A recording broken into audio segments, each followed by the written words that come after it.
Alrighty. We look like we are good to go, up and running. A-okay. What's going on? We are back once again, and you know what time it is. It is time to look for Tepig. It is Tepig time, and I have made a bold promise today. We're gonna get the shiny Tepig. It's in the title. I can't lie. You can't lie in the YouTube title. So therefore, we're gonna get the shiny. I don't know why I didn't think of this sooner. You know, like I said, you're not allowed to lie in a YouTube title. So we are 100% going to be getting a shiny today. Let's. I'm sorry, tweaking some things. We'll get going in just a second. Just looking around, make sure we are all dandy and running. I believe we in fact are. And yeah, let's just get on. Let's get on going. Because let's see here. Oh, I gotta switch over the scenes. There we go. Okay, now y'all can properly see what we have going on. That would be hilarious if I went through with a reset and I was just sitting there fully on screen, just like gawking at myself. And y'all are just like, dude, there's nothing happening for us. Oh, I feel like my neck over here on the left side needs to go. And not like needs to, like, it needs to, you feel just a little tenseness up here, you know. Oh, no. Okay, well, maybe a little bit later it'll pop for us. It's just feeling a little tight right there, but what's new? How's it going, DK? How's it going? What's up? Let's see. Can we start off strong? Like I said, I can't lie in the YouTube title, so we'll be getting a shiny Tepig right off the bat. That is a no. Yeah, it's fine. We do not need do not need the DS's charged. They are fully charged, so we can keep them off the charger for now. We are a-okay, good to go. But yeah, today might be a little bit of a longer stream, possibly. We'll see how I'm feeling once we once we really get going. But since I wasn't here yesterday, today we might, instead of ending at 10, I might push it to 11. Possibly, I might get a little frisky and do 11:30. We'll see how the vibes are going with the stream, how everyone's feeling about what we got going on today. And I guess, it'll honestly entirely depend on if we find a shiny Tepig or not. Because if we find a shiny Tepig at 9:30, well, yeah, I don't think we're going to be pushing to I guess I could always pull out Platinum and we could just try doing some impromptu cute charm hunts. It's always an option, depending on how we want the night to go. Trying to write an emotional scene. You got a school assignment. You got to write something deep, introspective, and emotional. I was never much of a writer. I feel like I always did decently well at writing assignments in school, but I always hated them. I mean, shoot, I hate having to write stuff now. It is truly surprising how much writing is actually involved in being an engineer.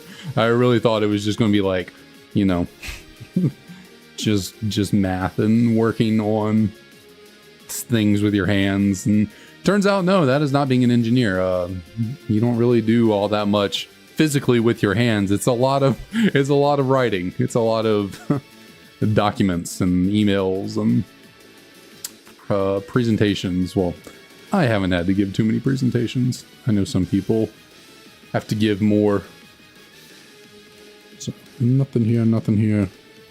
But when it comes to actually like creative writing, like, literature, or literature, however you like to say it.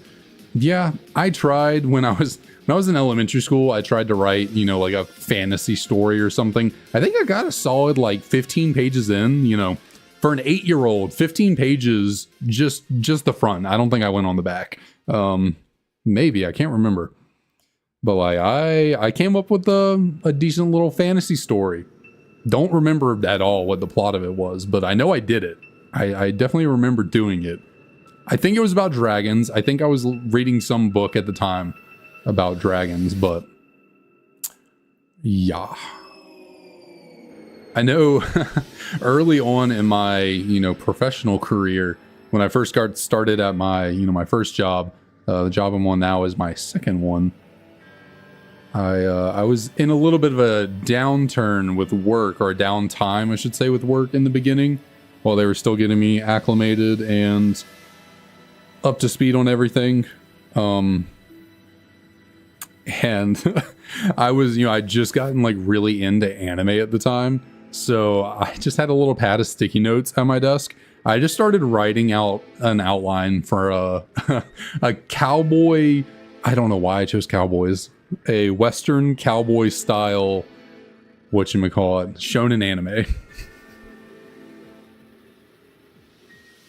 It was just an outline, nothing deep, no actual like lines of dialogue, but just, a plot, kind of a plot outline of, building the world and the power system and where you eventually want to be with the story, why the main character is like central, stuff like that. All kinds of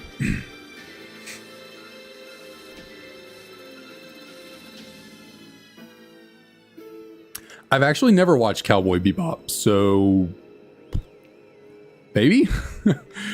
It was kind of like, I believe it was Demon Slayer and kind of Demon Slayer inspired cowboy Western era. And that was is what I had. I think I worked on it for a solid week and a half maybe, and then stopped. So did not get too far into that.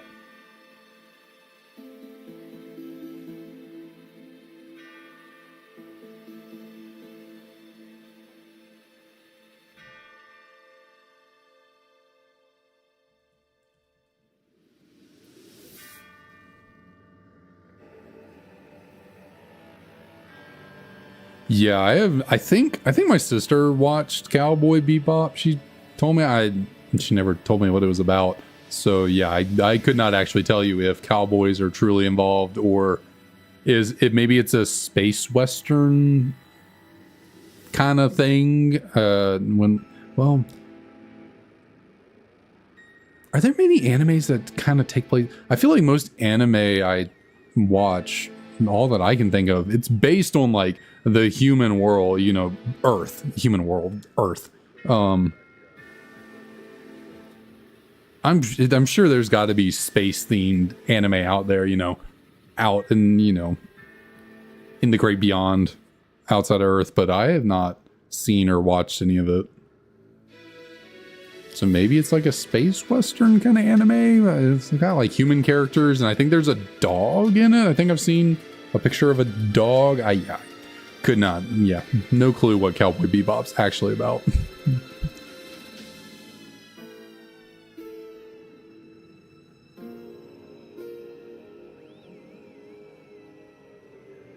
And then it's kind of, I guess you could say it's kind of writing story adjacent.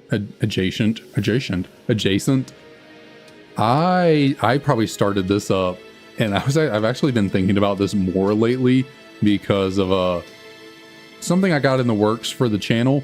I guess I'm going to say I'm going to start, probably it'll likely be towards the middle to later part of October. I want to start throwing in some playthrough, maybe Nuzlocke streams into the rotation of what we got going on. So, but yeah, because I've been looking into I can't figure out what I'm trying to say. Because I've been looking into ROM hacks to play, I've been thinking about a kind of, Pokemon ROM hack I was cooking up. Yeah, I started it in high school. I remember my first job ever. I a lot of times worked alone because it was just like it's like a self-served kind of yogurt place. So there wasn't really much work that was involved from actual, me, from the people and employees. So a lot of times I was there by myself for a few hours, and I got a notebook. I started drawing out a Pokemon region and like assigning it towns and stuff. What up? Is it Johan? How? I'm sorry. I probably can I call you Pat? Can I call you Patrick? But how's it going? How's it going? Welcome to the stream. Oh, when I press the right button there.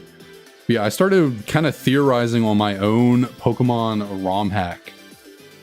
More so of a story type. You know, it was the story. I never got even remotely anywhere near actually, putting something down on a computer. There was a time, I think I remember downloading some like, what do you call it? Texture packs that I found online for, whatchamacallit, ROM modding or something. I like thought I was going to get into it, but this was actually in college. So like I started working on the story of the ROM hack in high school, shelved it away for 2-3 years, and then I actually found it in my, I guess I took it to college with me and didn't really remember it or realize it, and so I found the notebook one day with all my notes and the like. So I kind of got back into thinking about it and theorizing, trying to flesh it out. I don't know where that notebook is now. I don't have it anymore, but I have recently thought back on it again, where I'm like, I'm never actually going to sit down and make my own ROM hack. I certainly do not have the time for that, but I've kind of been theorizing and throwing some stuff around in my head about the story of it, at least. I gotta be honest, I think I'm cooking up a banger. Honestly think cooking up a banger. If I could actually somehow get it like made, I think it'd be pretty damn good. Not gonna lie, I think it'd be pretty damn good. I think it would involve a lot of people who really know a lot about programming and modding and all that, because some of the ideas I have would really need some knowledge on how to get things done, because yeah, they're kind of intricate. Certainly, they're actually very intricate. Sorry, I do not speak any Spanish. Other than no hablo español. That's about. Nah, I don't know Spanish here.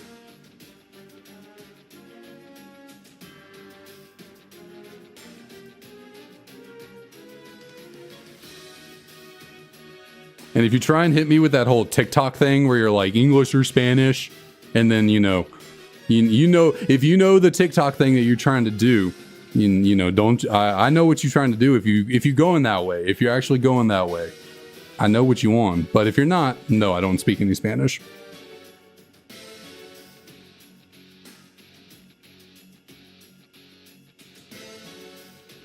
Yeah, I took Latin in high school. I did not take Spanish.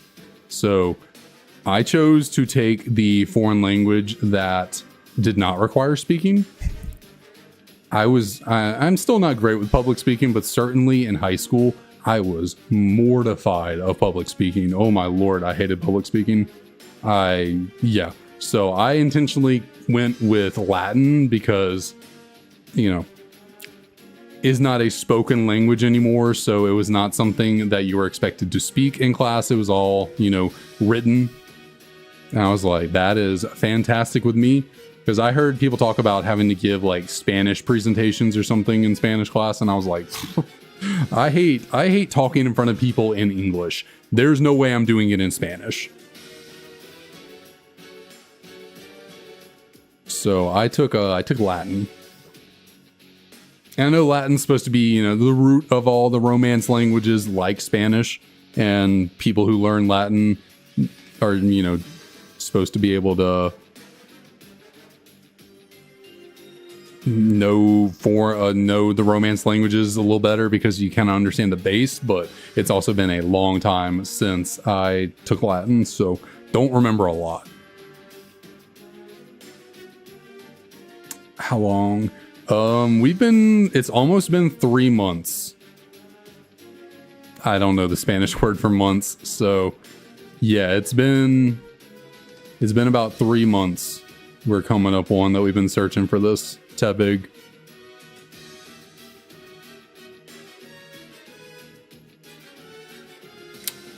Yeah, definitely, Omar. Yeah, I'll have to think on that. I'll certainly have time because this may be the last stream for, a couple days. I'm not streaming over the weekend, so we might be back next Tuesday. Possibly could be streaming tomorrow. We'll see. But if not, it'll be next Tuesday before we're back. And I will certainly, if we do not get a Tepig today somehow, I will certainly bring something to sweeten the shiny look. Maybe get something that's like really blue. Get like a blue popsicle or something. Get my tongue nice and blue. Just get in the spirit of, well, I guess shiny Tepig is not truly blue, but Embor is, so that works out.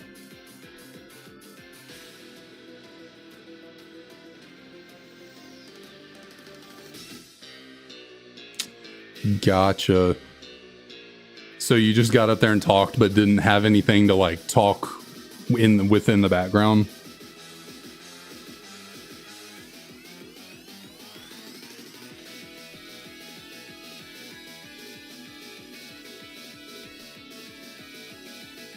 Yeah, I was so against public speaking in high school. I went out of my way. So senior year of high school, in our English class, you had to do what was called a senior project.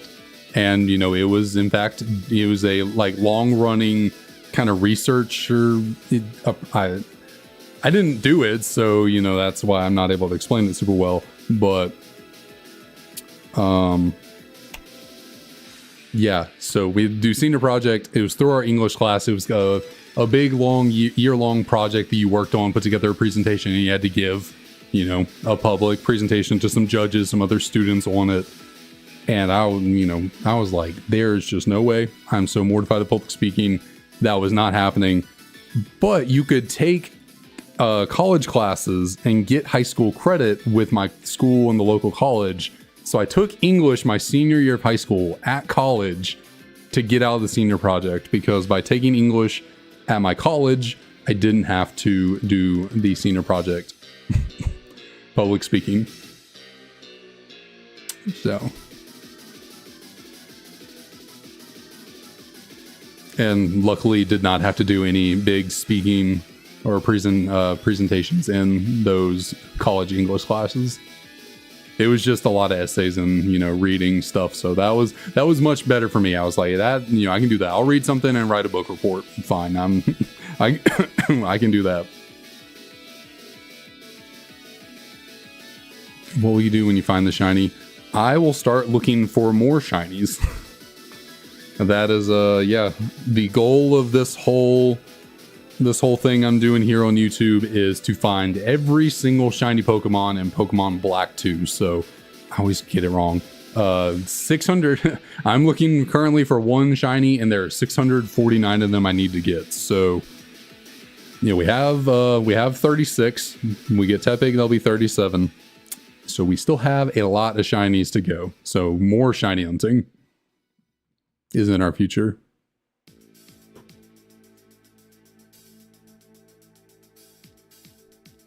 Well, I mean, I guess it's good that you still passed.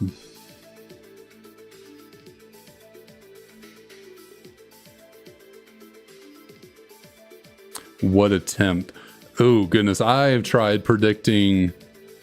have tried guessing what encounter we will get the shiny on a hand way more than I can count. 30 plus times, if not more. Always been wrong. So I'm getting the sinking feeling that we're going to go over odds. Hopefully we can still keep it under 10k though. So I'm going to say, I would like to say we're going to get it right now, but actually, you know what? I am going to say that we're going to get it right now. We're getting a shiny Tepig right now. Would have been really cool if it worked. Would have been really cool if it worked. I'm going to say in the 9,000s, 9,368. 9,368. I'll go with that. That is my legitimate, like, in the heart of hearts, I feel it. That is the encounter. I think we will get the shiny one.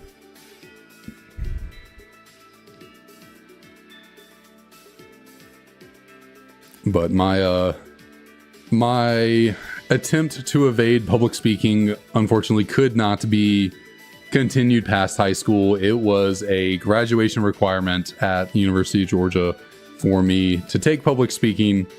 So couldn't get out of it. There was no way around it. Although I did get a little lucky that, I don't know if it was my year that they did this or if it was like a year or two before they decided to implement this. You know, I studied engineering and they decided at Georgia to make two different public speaking classes. There's the regular one, and then there's the public speaking class for STEM majors. I guess they realized, hey, these people that are studying, you know, science, technology, engineering, math, they're not great at talking in front of other people. So let's create a public speaking class catered to them. You know, it's more mathy, sciencey, you know, all this jazz. Make it a little more comfortable for them to present in front of their peers. Didn't really help all that much, but at least I got to do presentations on, you know, interesting, you know, science and engineering related topics. So, and I think we had to do a lot less actual speaking in front of the class than the normal public speaking class.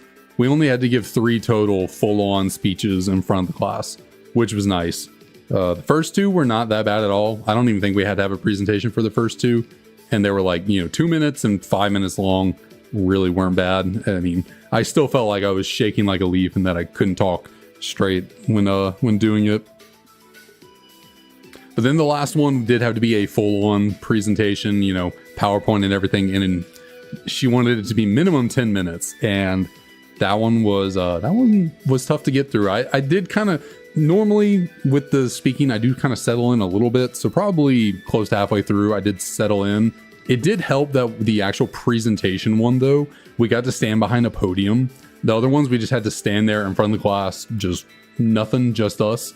I think having the podium and having something to direct people's attention at really helped me like feel better when speaking in front of the class. So that was nice. And I presented on quantum computing.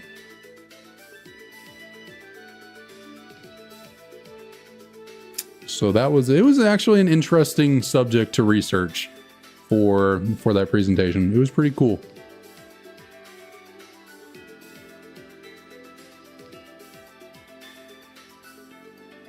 It was, I don't remember much about it.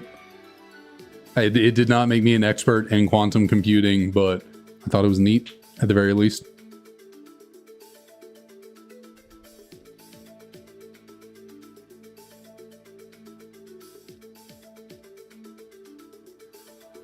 Yeah, back then, yeah, I was way too nervous to even try and crack a joke. I've come out of my shell a lot since high school, at least. College was still rough because I had to take public speaking early on. It was like towards the end of college where I really kind of came into myself and became more confident with all that. So nowadays, public speaking, still don't love it, but I'd be a lot better at it. I haven't had to give a full-on big public speech in a minute though, since college. You know, had to present in front of and talk about stuff for work, but that's it's not that bad. Especially on Teams, it's not bad at all. What up, Splab? What up, DJ? How's it going? How's it going? And then I'm from the US.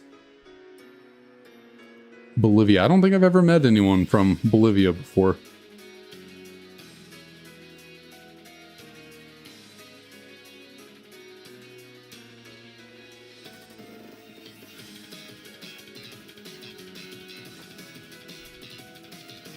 How is everyone doing tonight? How y'all feeling? How's the week going?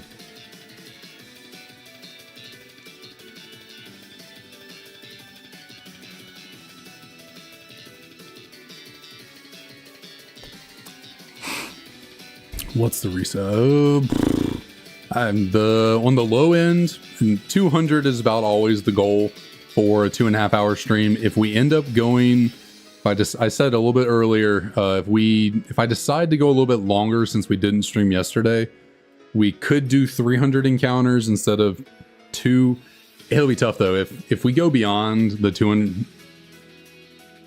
because like 200 encounters would get us at 5,800, so that would generally probably be the goal for the night. If we go past 5,800 though, it'd be hard not to just go all the way to 6,000. You know, leaving it off at like 5,900 would be a little bit, but it's like one of those things where like 100 resets isn't that bad, but it's like a bit of time. So we will see. It's up in the air tonight, at least 5,800.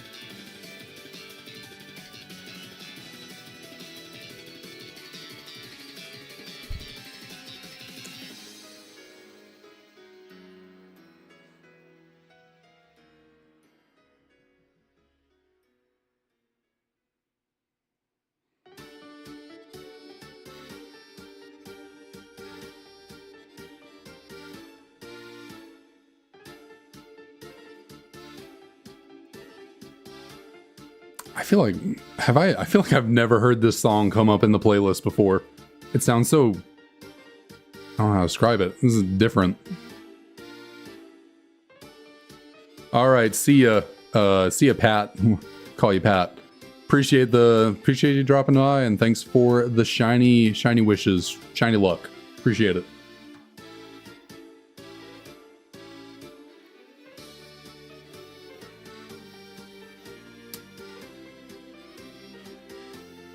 Yeah, get back on it. See what you can get.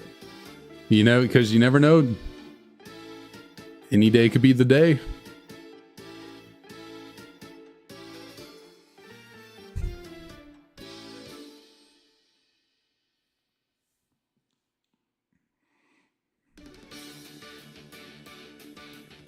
I was pressing B the entire time on the DS on the right. I was like, why is Bianca not talking to me? It's because I was spamming B.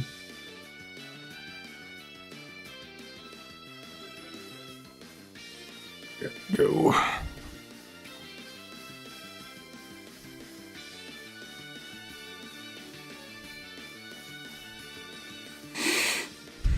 Let us see. Anyone have any calls for the night? Any guesses on when we're going to get this shiny?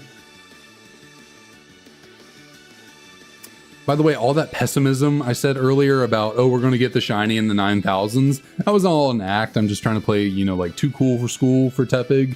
And yeah, we're getting it today. As I've said, I promised it in the title of the stream. So yeah, it was all kind of just like an act to get Tepig to, you know, want to collaborate with us, you know, be a little more cooperative.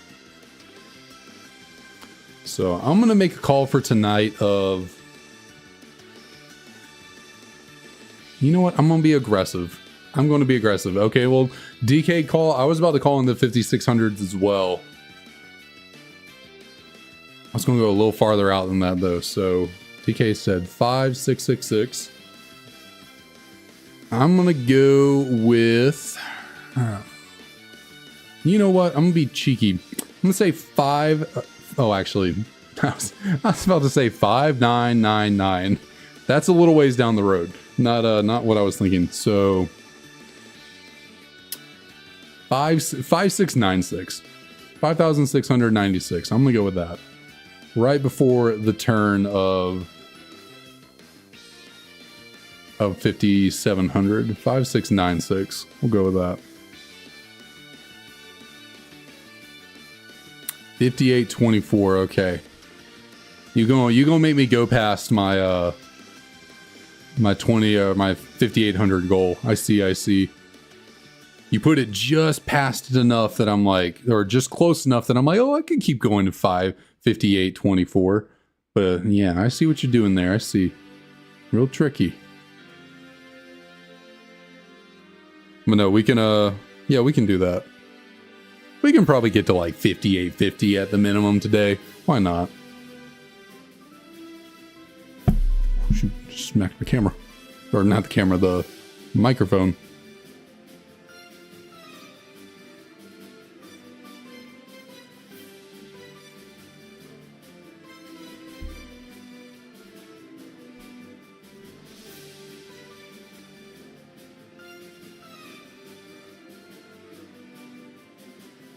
Oh, goodness. Do I have that? This song down here, the title screen arrangement, gold, silver, crystal. Never mind. I tried making a YouTube video kind of intro, or yeah, it could probably be a stream intro too. Using, this is actually how I found Zame, was this song right here, or this title screen arrangement. And I thought it was pretty cool. I thought it was really, really neat what I was able to put together. I'm not super great on that style of video editing. You know, I was basically trying to tweak the opening title sequence of Pokemon Crystal. And I think I did decent, but I put it on a video and it was, you know, there's some, whatchamacallit, draft league videos that I made that I didn't end up really liking after I made a few of them. So I just took them down because I was like, this isn't really the direction I want content on the channel to go. So, but yeah, I used that little intro on one of the videos and it seemed like for some reason, either YouTube or people didn't really like the intro on the video. So I was like, well, I guess I'm not going to keep that going forward. Like, no one said anything, but the analytics made it just seemed like weird compared to how the videos before had done. And then this one was like, oh, I tried the intro. Now things are like worse.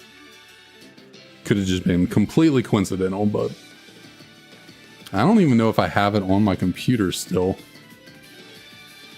Or it might have been on my other computer. Or I could have deleted it. I don't remember. I don't think I have it on this computer. Oh, no, I meant to press. It'd probably be in here if I did.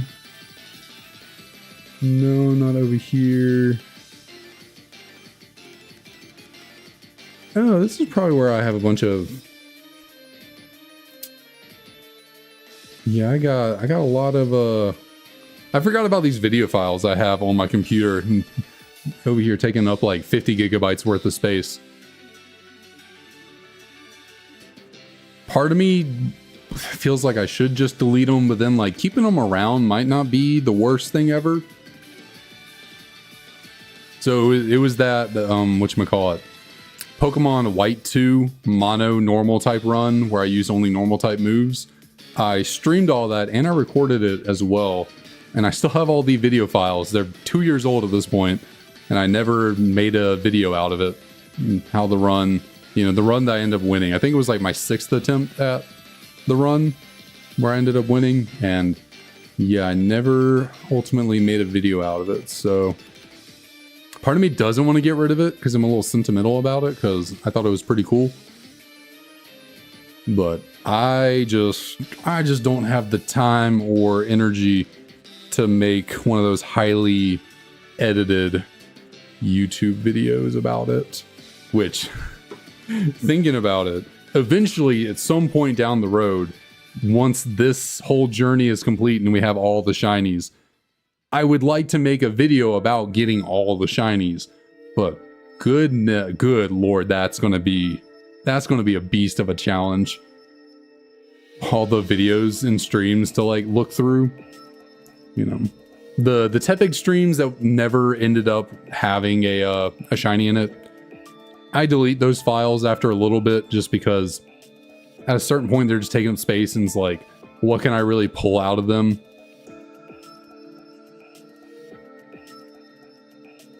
But any stream where I get a shiny out of, I will keep that video file. So everything we've done for Platinum so far, I've kept the video files for. And that's all the shinies we've gotten. But yeah, any stream where I find a shiny, I will keep the video file for. And eventually, at some point down the road, I'm going to try and make a video out of it.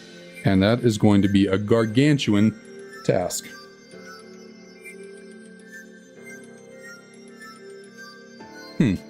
That is weird. I think my internet was having this weird thing for the longest time where like it'd be chill, it'd be good, and then at least once, maybe twice a day, it would just go out for like 30 seconds and then come back.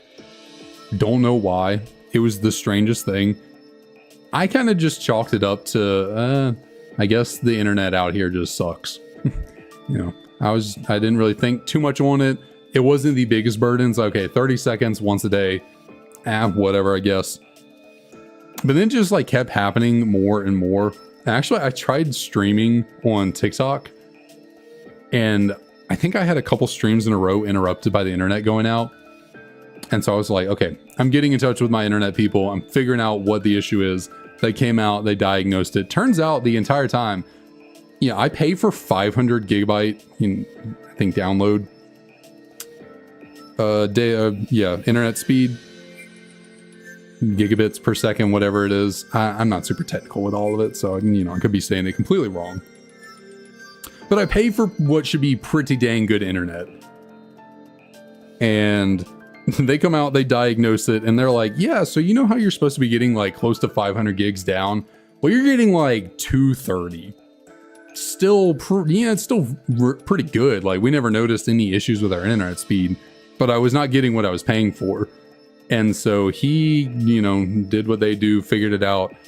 And it was like, I guess some line out in the yard going from the box they have to the house, just specifically our house. Something was up with the lines and like the signal was not coming through all the way. And they came out, fixed the whole issue, and yeah, bada bing, bada boom. Also, it was on top of the lines coming in having weak signal or something. They had to add some kind of like jumper to make sure the signal carried to the house or something like that. He also realized that in their system, they had my router and what is the term I'm looking for here?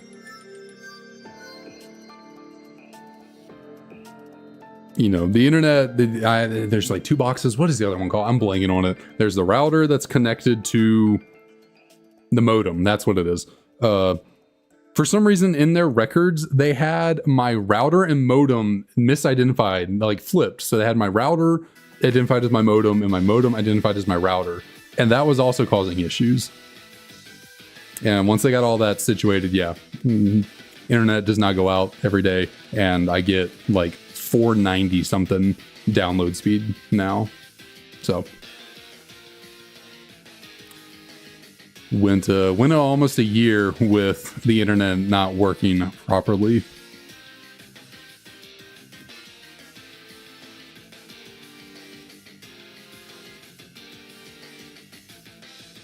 Yeah, there are definitely ways I could work around having too many video files on deck.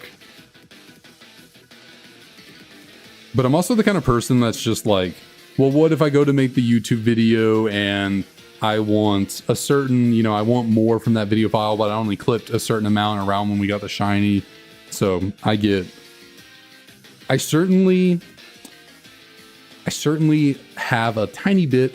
Obviously, I'm not a hoarder. My house is not covered in trash, but I do sometimes have a little bit of an issue with letting some stuff go when I'm like, oh, that could be important though.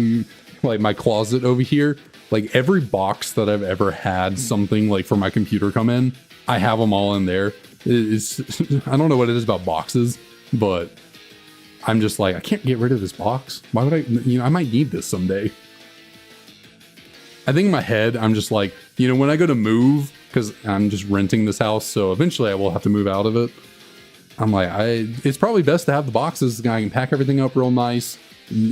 Helps things not get damaged and then go back in the box and not just be thrown around into bins or whatnot. So I think that's my rationale in my head. I'm like, I gotta keep the box so I can keep my stuff safe when I go to move. Kind of same with my pop figures. All the pop figures down here that are open, and like all the Pokemon pop figures I have here throughout. I have all those boxes. Some pop figures I keep in the box. Like, I don't know if y'all really see down there, like some in the box throughout. But the ones I take out of the box, I still have the boxes in the closet over there.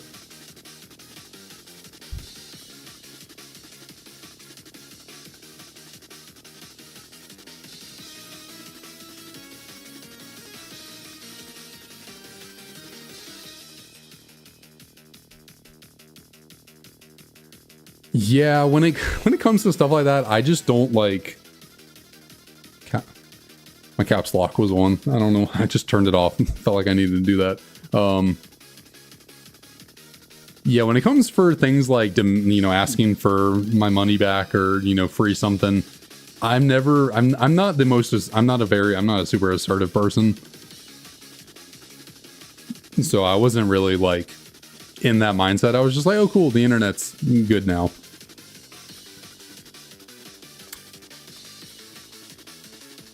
I think if it was like, oh, the internet's going out once every hour, I'm getting 30 download, but I'm paying for 500. I think I probably would have been like,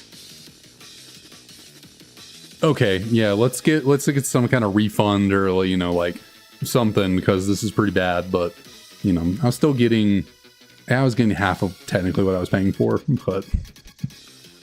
and it was going out once a day. I might could have asked, but I was just like, okay, whatever. We got it sorted out. That's all that matters.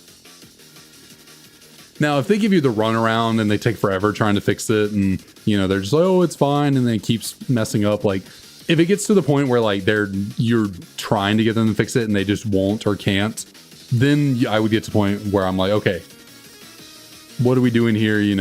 Why am I paying you for this if you can't get it all sorted out? But they got it fixed immediately. Like it was within a day. The guy came, did all the inspections. They were out there the next morning fixing the cable or fixing the internet connection. So I couldn't be too upset with the service because they were very snappy with getting everything fixed. And it's worked perfectly ever since.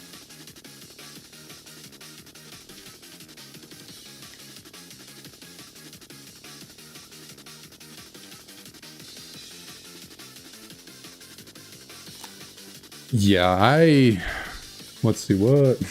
Actually, I still have a bunch of boxes over here just in the corner of the room.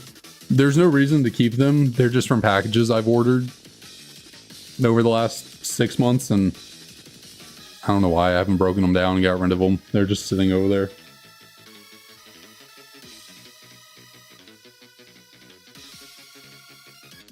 They are just chilling over there, doing nothing.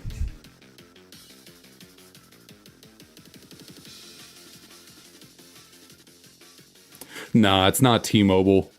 It's Spectrum, I think. Is that what they're called? Yeah. Yeah, it's Spectrum.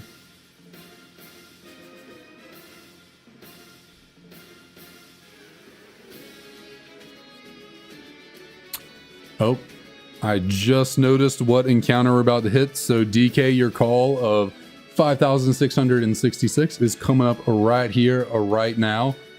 Luckily, I caught myself. Just happened to look up at the number because I was like, "How many encounters have we gotten out today?" And then I noticed what we were on. So I'll let you call the coin flip here, DK. What should be? We'll use the Victini coin this time around. Which game should be heads and which one should be tails? English or Japanese for? Or I guess, which one do you want to have the shiny, and that'll just be heads?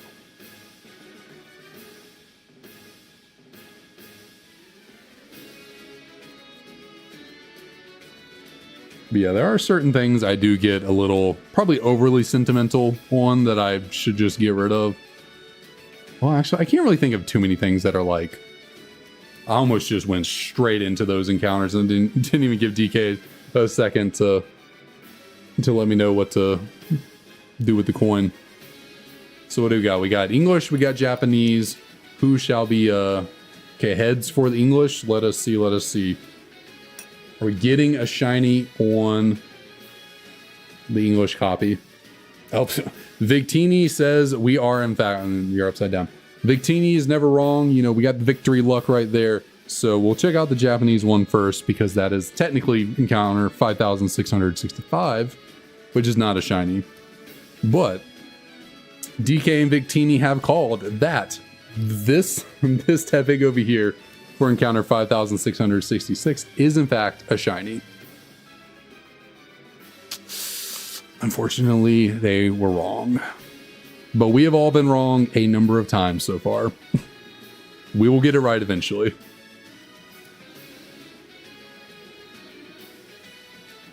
I think the biggest thing that I need to work on getting rid of is Pokemon cards. Like just bulk, you know. Over here on my desk, I just have a pile of bulk cards. I don't need them. I can get rid of them. They're just sitting here on my desk for no reason. I just need to do something with them, but yep, here they are. And then, yeah, I got a big old pile of energy cards in bulk and coins and just stuff I also need to get rid of just sitting over here. Yeah.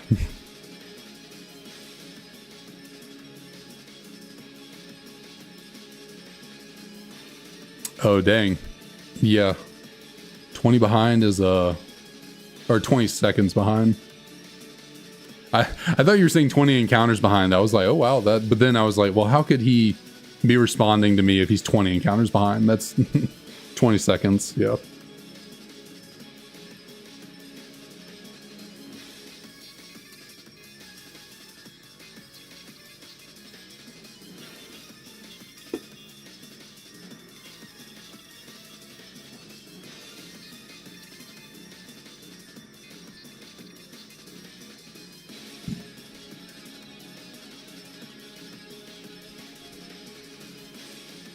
I used to be better about moving my Pokemon cards around and getting stuff. Well, I don't know about that. I did have a lot of stuff built up. So when we moved out of our last apartment, I had so much stuff in there that I needed to get rid of in terms of just random things Pokemon related. Like I said, coins, energy cards, code cards. Like I had so much just crap. I filled up 2 massive bins full of things that I didn't really know how to get rid of. So I just went to my local card store and I was like, here is all this stuff that I don't really have time to sell or know if I could even sell. Have it. Use it however you want. Sell it, whatever. My donation. You know, I'd been going there a lot, bought a lot of things. They were really nice and helpful. So I was like, I don't mind. You know, it was a lot of like empty ETB boxes, like nothing of any true value. There were some like, you know, some cards that might have been, you know, sellable for $5 maybe, but they were in massive piles of bulk and, you know, reverse hollow bulk and all this, that, the other. So I did not have time to go all through it before we moved, and I had to get rid of it. So they might have made a little bit of moolah off of that donation, but it's a locally owned business, so no problem at all helping them out. I guess that was the local card shop before. I'm not living in the same area as I was, so got a new local card shop that I guess I could take a bunch of the stuff to.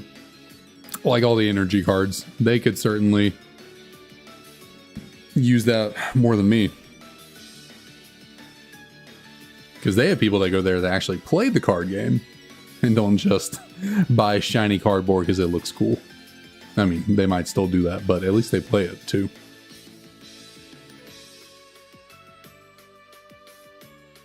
And probably all the code cards I have sitting over there I should just throw away, because there was a time when I was using the Pokemon TCG online and all that to try and learn how to play, and I was using the actual code cards from the packs I bought, but I have no clue which ones over there I've used and which ones I haven't, so I should probably just throw them all away. Unfortunately. Some of those code cards will just never see the light of day online, which I'd be willing to bet the vast majority of code cards out there that have been in packs that have been opened are not used online.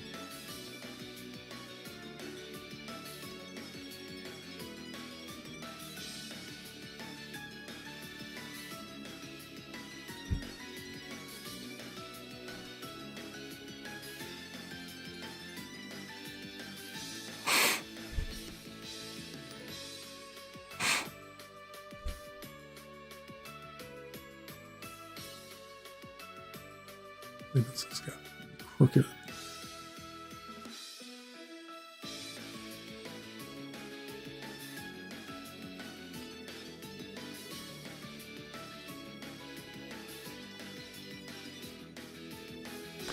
Let's see. Oh, that's right. I don't think I have that intro on this computer.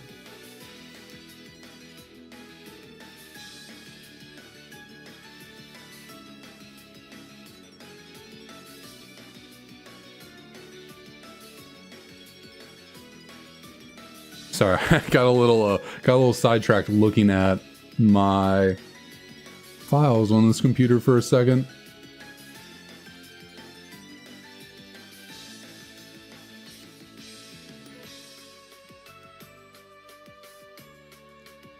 I saw something on there that I forgot I had put together.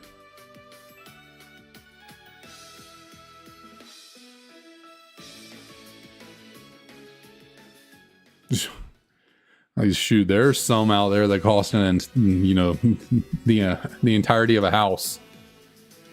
Well, it's not really. Well, there's like a few that are up there on that level that could, buy you a home. Not a whole lot. There are definitely a lot more that are, years worth of rent price, but there are a good number of them out there that are, the same as a low to maybe mid-ish size house. I mean, depends on what the card is.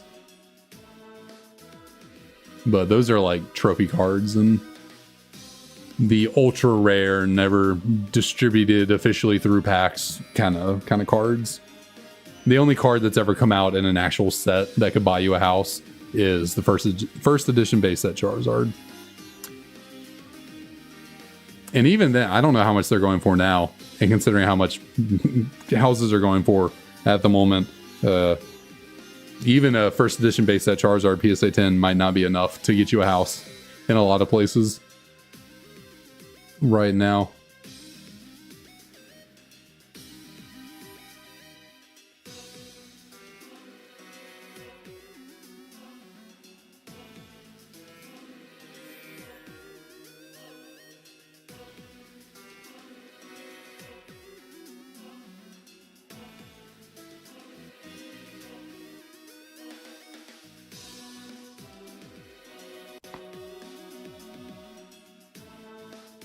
Man, something's up with my neck right now.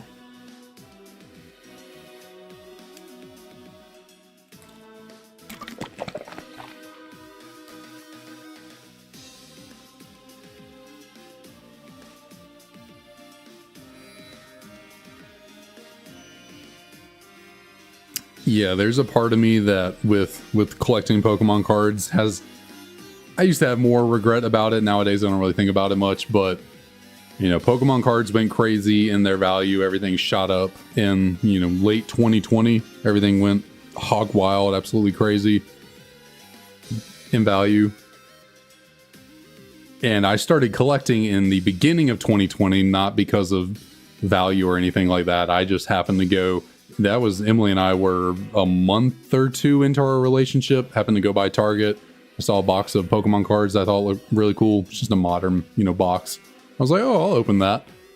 Had fun opening it. Decided to start opening some stuff more here, there. Got into collecting, really just opening stuff randomly from stores.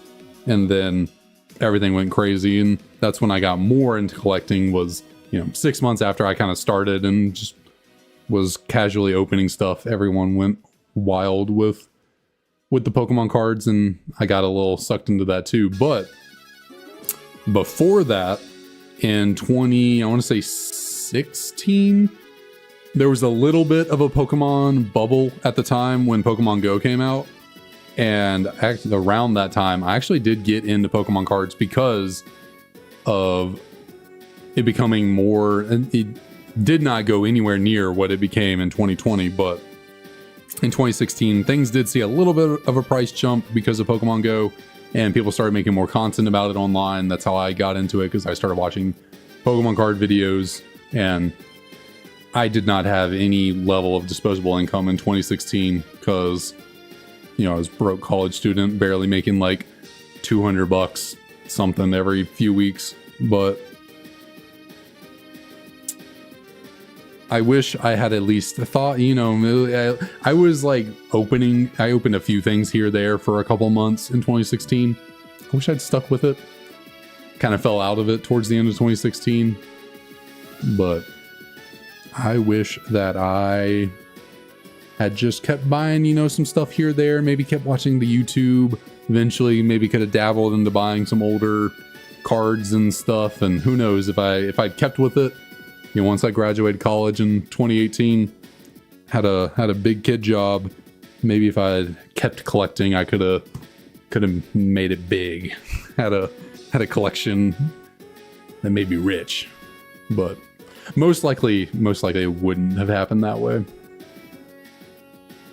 Because I'm very sentimental about the cards I do have. Like, I think about it from time to time, like, oh, I could sell some things, you know, make some money, especially since, you know, Emily and I have a wedding coming up. But then it's just like my collection. I think about it, I'm like, oh, I don't want to get rid of it though. Like, yeah, I could get some money out of it, but the memories. So that probably would have been me if I had genuinely been collecting for years and everything blew up in 2020. I've probably been like, well, I don't want to get rid of these cards. I got a lot of memories attached to them. But then you remember how much they were going for, and depending on what the card was, maybe I would have been like, well, memories be damned, I want $20,000. That wouldn't be nice.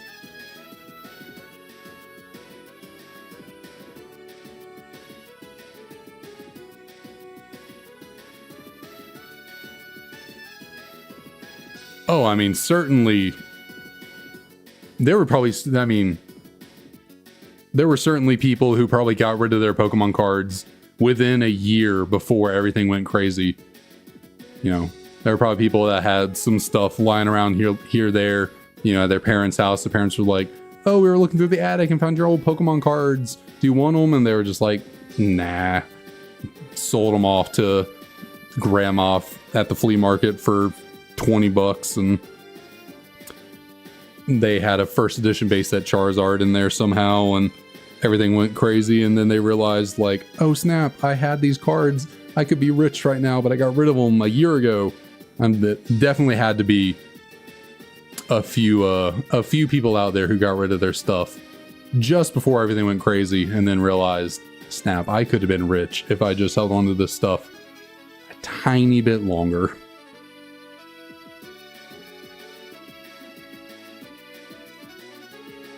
That is certainly true, Splab. That is certainly true.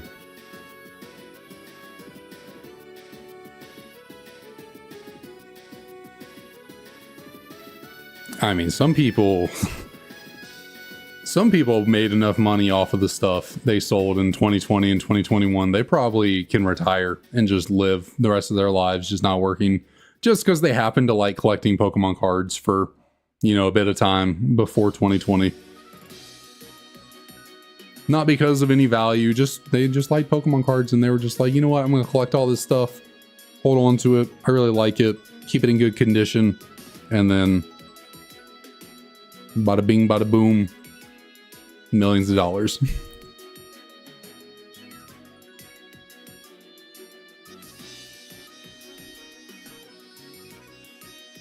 Yeah, it is wild. But I mean, you kind of think about it like art, you know. Back when the Mona Lisa was painted, it was like, oh, this is a really nice painting. I wouldn't pay more than 5 schmeckles for it, you know, but it survived the test. Now, obviously, the Mona Lisa and a Charizard card is very different. The Mona Lisa was, what, hundreds of years ago? Charizard was 20. Although the Mona Lisa is worth millions.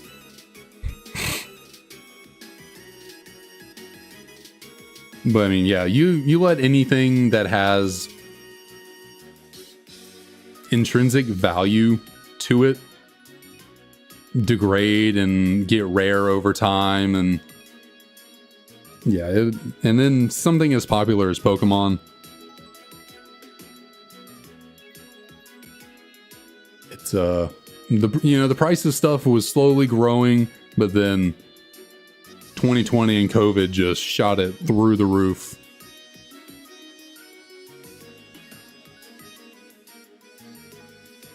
Because I mean, sports cards did the same thing, you know. Sports cards are doing the same thing. Shoot, sports cards go for more money than Pokemon cards do. You know, there's a lot more. There's a lot more high end and a lot more valuable high end, like insanely valuable high end sports cards than there are Pokemon cards. So it's kind of like, it's, you know, the same thing. People have a nostalgic memory about the stuff from when they were a kid. They get older, they want it. They're like, oh, it's really rare. I got to pay some money for it. Next thing you know, you got cards worth hundreds of thousands, millions of dollars.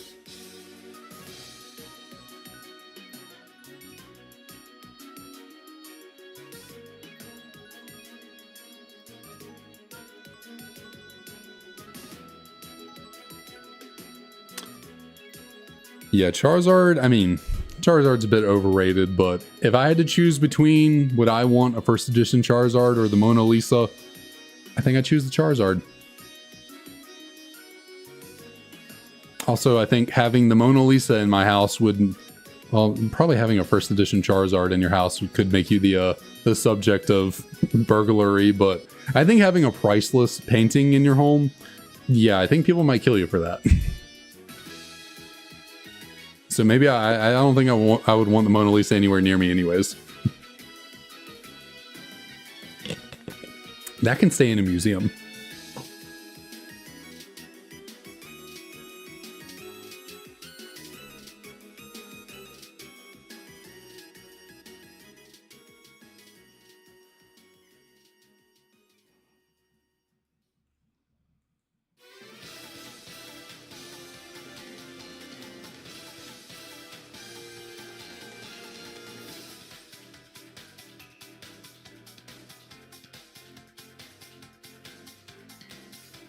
And that is the one thing I remember people who had like a lot of really high-end Pokemon cards would talk about, how they didn't, you know, they don't keep them in their house. The people that have, you know, collections worth millions of dollars and have, you know, all these really rare, highly graded cards, they don't keep them in their house. They keep them in like security deposit boxes at banks and stuff. One, because, okay, say your house burns down, you don't want all that valuable stuff in your home, because then, you know, no, insurance is not going to cover. Insurance is not going to cover the value of that kind of stuff appropriately. So, you know, it's also best to keep it away from your house, just for safety's sake of keeping your investment protected from natural disaster. But on top of that, you know, burglar is as well. People know you got, you know, millions of dollars worth of Pokemon cards just sitting in your home. Probably not probably gonna put a target on your back.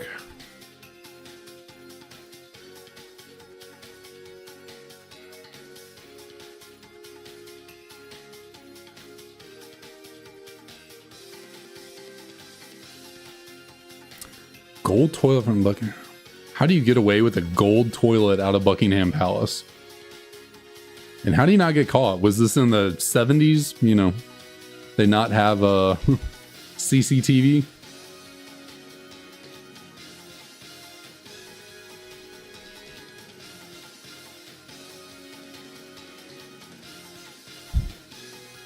I remember I would watch this one guy and he'd be like, you know, he had such a large collection of graded cards and he'd also moved around a bunch. He'd be like, yeah, I have, you know, such and such $50,000 card, but it's not around me. You know, I moved, it's in a safety deposit box, you know, 50, you know, a few states away. I got to go back and get it someday. And he was just like, he had safety deposit boxes all across the country just with Pokemon cards in it, because he like moved a lot for his job, and out of safety just didn't like take them with him when he would relocate. And so he just had hundreds of thousands, millions of dollars worth of cards just spread across the country.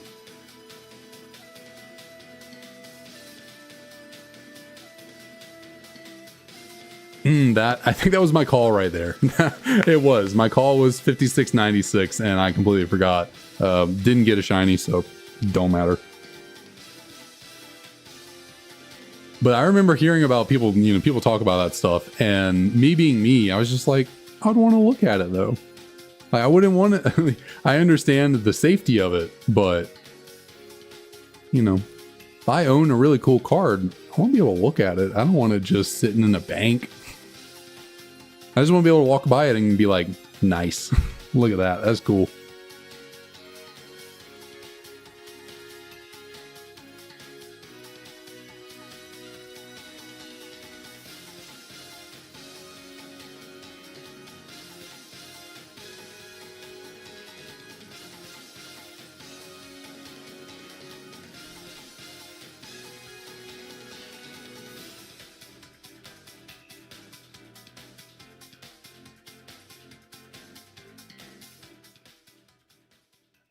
Yeah, certainly.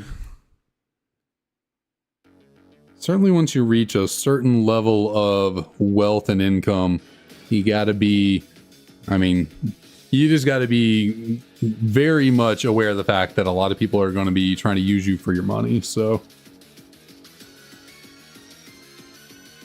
yeah, like you said, you can kind of get why some of these, why some rich people stay in a certain circle, and it feels like, they're being elitist, but then also even other rich people will want to use rich people for their money. There's a certain level of wealth I think I would want to achieve that's not like uber rich to the point where people are just trying to like, get you to give them money all the time. I just want to be, it's like that good like middle ground. Like you got enough to like really thrive on, but you're not to the point where like people are trying to scam you or just use you for every penny you got. I don't know what that level is, but I think that's the sweet spot.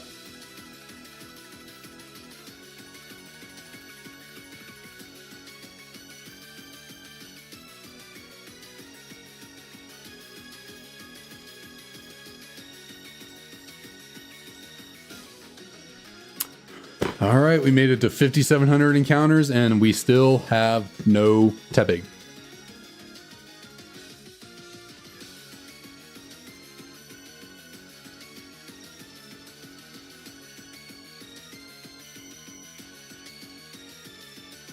It depends on how you show off your money.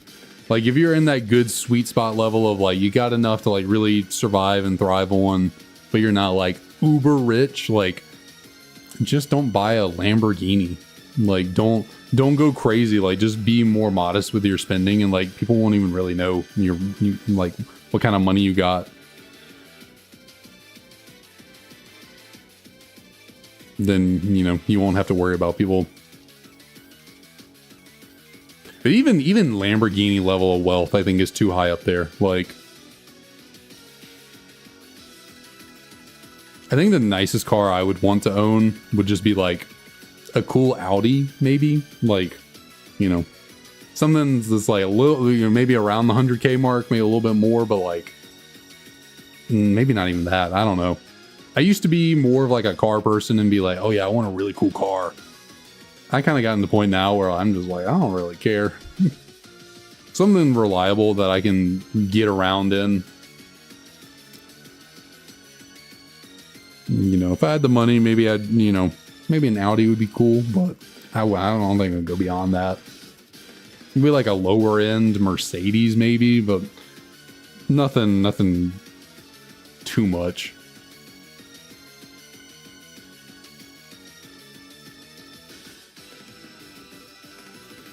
Like as cool as it is to like see whatchamacallit driving around, Ferrari, Lambo, Maserati, as cool as it is to see the, a nice Porsche,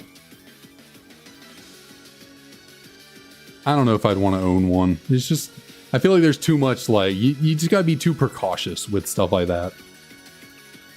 It's just, I'd be cool with like a nice car, but not like, oh wow, that's a rich car. It's just kind of like, oh, that's nice. You don't think much about it after that.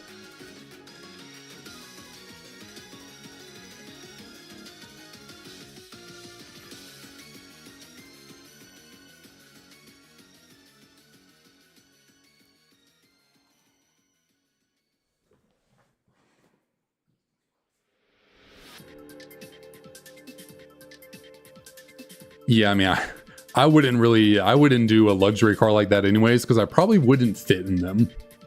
Like I barely fit into sedans. Anytime I have to ride somewhere in a friend's car who has a sedan, I'm just like, this is uncomfortable. I am crammed. I don't like this. I have a truck. Part of me is like, you know, fuel economy, big vehicle. Maybe downsizing would be better. It's paid off though. I don't want a car payment, and I work from home. I don't drive all that much, so I don't need a new car. My truck is perfectly fine. Yeah, it's getting close to 140,000 miles on it, but it's holding up. So, well, knock on wood, my desk real quick. But then I think about, okay, if I got a car to be more like fuel efficient, you know, more modest, those really small cars just don't work for me. They just don't.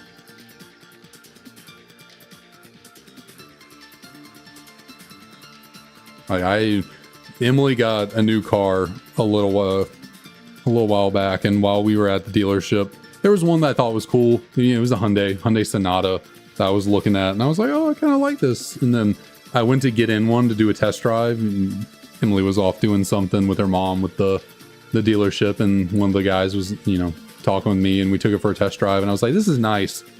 This is uncomfortable. This is really, really tight in here. Like I had like an inch of headroom. My knees were crammed up. I just felt so low. I was like, I don't know if I could do this.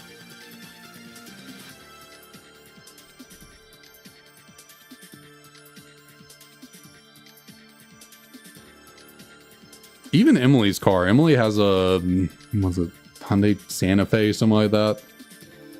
You know, it's a mid-sized SUV. Like, it's not a big SUV. It's not like super small. It's like maybe on the smaller end of SUVs, but not like smallest SUV. Even that, sometimes it can be like a little bit, feel a little small when I drive that.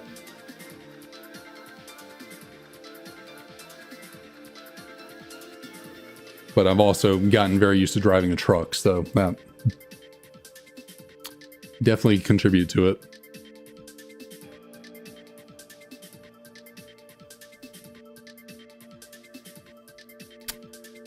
Yeah, that was the big reason why I got the truck that I have, because, you know, the first car that my parents were able to graciously let me drive in high school was a Hyundai Veloster. Oh, well, actually, I guess my first car was this like old Jeep Commander that they had, but then it was having issues, and, you know, they wanted a more fuel efficient car for me. So they I think my mom had just gotten a Hyundai. And so for some reason, the Hyundai dealership gave them a lot of money for that Jeep Commander. Don't know why. I think they gave them like 10K trade-in value. I was like, I don't know why this Jeep is worth that much, but I don't know. And so yeah, they got me a Veloster off that, and that is a tiny car. Like that is a tiny little hatchback sedan type. It's a 3-door car. It's really weird. Yeah, it had 1 door on the driver's side and 2 doors on the passenger side. Real interesting design. And that's what I drove for a minute. I think I drove that for 6 years before I got this truck. And when they got it for me, I was 5'5", 5'6". So I fit in the car, you know, perfectly fine, you know, then. And then 2 years later, hit a very late growth spurt and ended up 6'4", and all of a sudden did not fit in that thing very well at all. And yeah, spent about 4 years crammed in. Now, the 4 years after my growth spurt was college, so I wasn't doing all that much driving, so it wasn't the biggest deal having a smaller, you know, kind of tight car to fit into. But once I was getting out of college, it was like, okay, if I'm going to be driving around more regularly, I need something that's more comfortable and spacious for me, because I cannot tell you, I used to get mad at my car because if I did have to drive it, getting in, getting out, I would hit my head onto the door frame all the time, just all the time.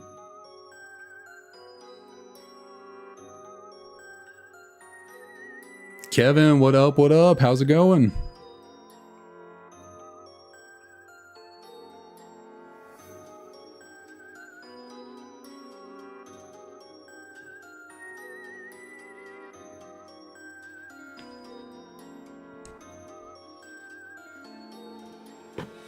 Ooh.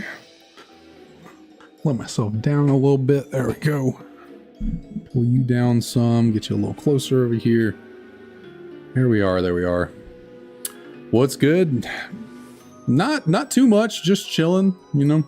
It's been a pretty mundane week with work, and you know, it's our first time getting back at the Tepig hunt since Thursday or Sunday. Not Thursday, Sunday. So we just here once again trying to get this pig to shine.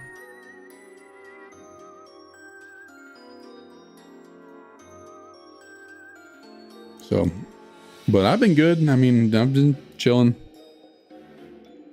I've just had a lot of emails for work, not too much like work to do, just a lot of emailing people and Teams talks and meetings. So just a lot of boring work stuff this week, but it's better than the crazy busy, high pressure, got to get it done work days. So fingers, I could not, what in the world? For some reason, my right hand, I really like. Left hand, I can easily cross my fingers, no problem. Right, I'm like struggling to get my finger over. There we go. Fingers crossed. Tomorrow is also not a, is also a more mellow, mundane day. You would think, since my lead, my manager who I work the most closely with, is off tomorrow, that I would be kind of scot-free, not having anyone checking on me, bothering me, but there's a guy one step above him that it's been a pain in my ass recently. He is wound a little too tight, and sometimes I just want to tell him to chill. It's not that big of a deal, but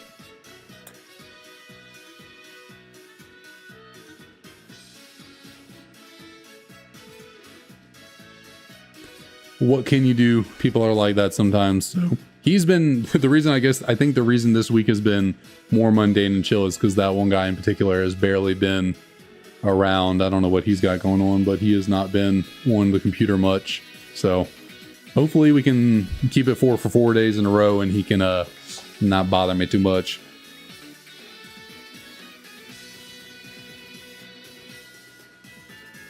Do another attempt at the grass nuzlocke at Dragon. Oh yeah, you were doing that. You were doing that grass attempt way back. I think you were doing that when we first started this whole thing back in like July. Getting back around to that.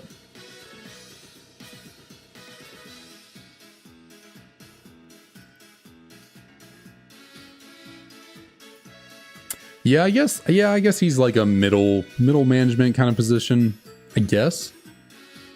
He might be a little tiny bit higher than that, but he's not like top of the top of management.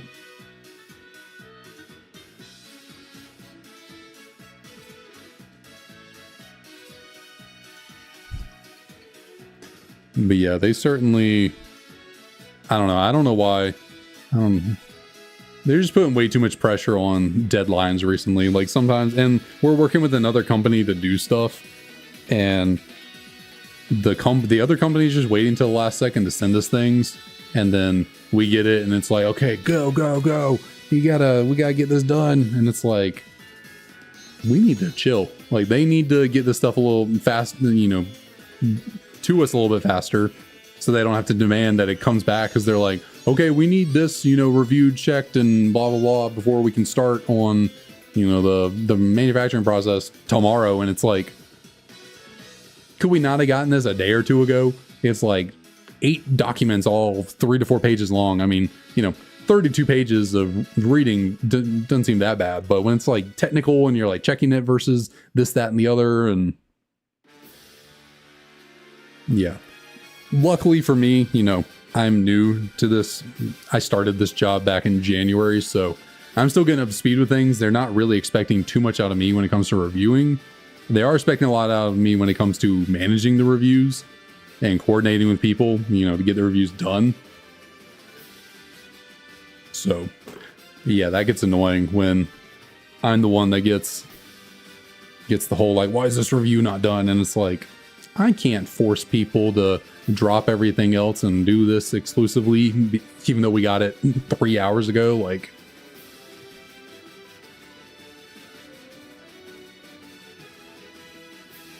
I'm namaste. Like, the world's not going to end. We're good.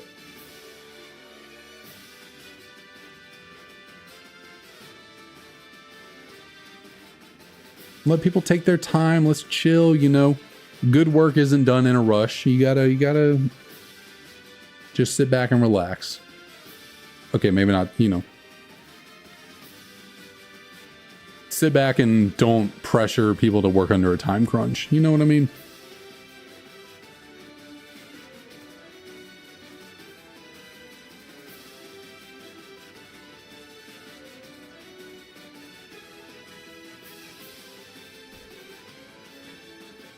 Also doesn't help that, so like the guy that's my my lead that's out tomorrow, for some reason within our group, he was the only person working within our facility that like knew anything about this project we're working on.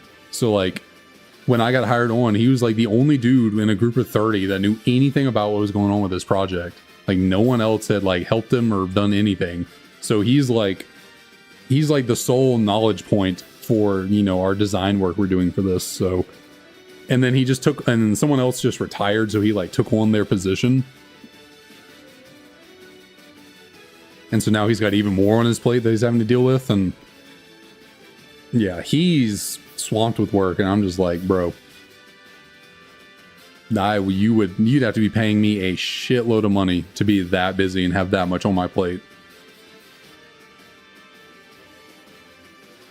Even that wouldn't be worth it. A bunch of money. Like I just all that stress constantly, just working nonstop, like working overtime every week. I'm just like, bro, you need to tell someone you gotta stretch this work out. It is not worth. Now maybe he loves it. I don't know. He's probably in his 40s, so he might be of a different mindset than I am when it comes to work, and maybe he actually enjoys being super busy. If so, to each their own, but I would not like it. I'd be like, this is way too much on my plate. We gotta spread this out. Other people can show some love and support on what we got going on.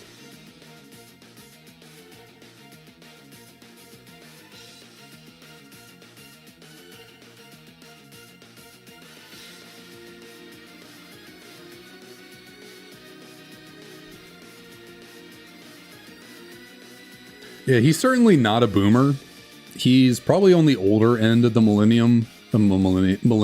He's probably on the older end of the millennial scale. He might be late Gen, or like very young Gen X. Kind of like how my birth year, I'm either like the very last of the millennials or the very first of Gen Z. No one can seem to like agree. 1996, what does that fall under? I've seen some people say it's millennials, some people say it's Gen Z.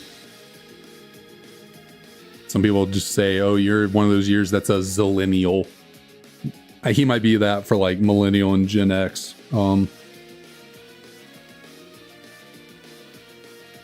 He certainly his work computer is a picture of him and his wife. Like, whenever he shares his screen on Teams, and he minimizes things and you see his background. And so like, he clearly likes his wife enough to make her his, work background. So,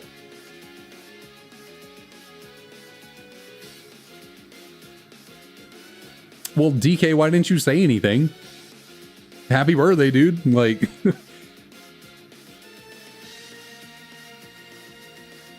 that just dropped that like it's so casually out of nowhere. It's actually my birthday.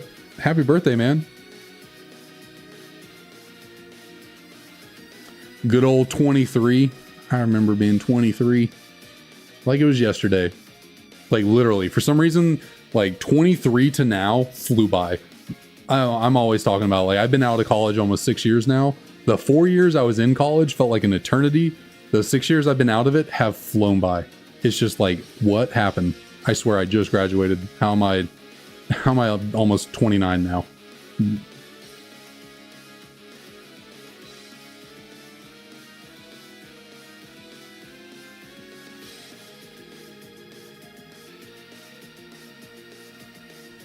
Yeah, I mean, I'm not super big on my birthday either. Like, I'm not like, yeah, I'm certainly not big on it where I make a big deal about, you know, my birthday and stuff.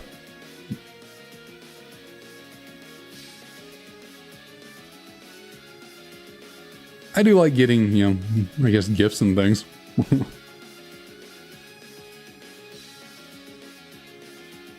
But yeah, I've probably never really been, I've never been the kind of person that's like, oh, it's my birth week. Is my birthday coming up? Oh yeah, we got a party. Time to celebrate. It's always just kind of like, okay, it's my birthday. Cool. Thanks for the well wishes, everyone.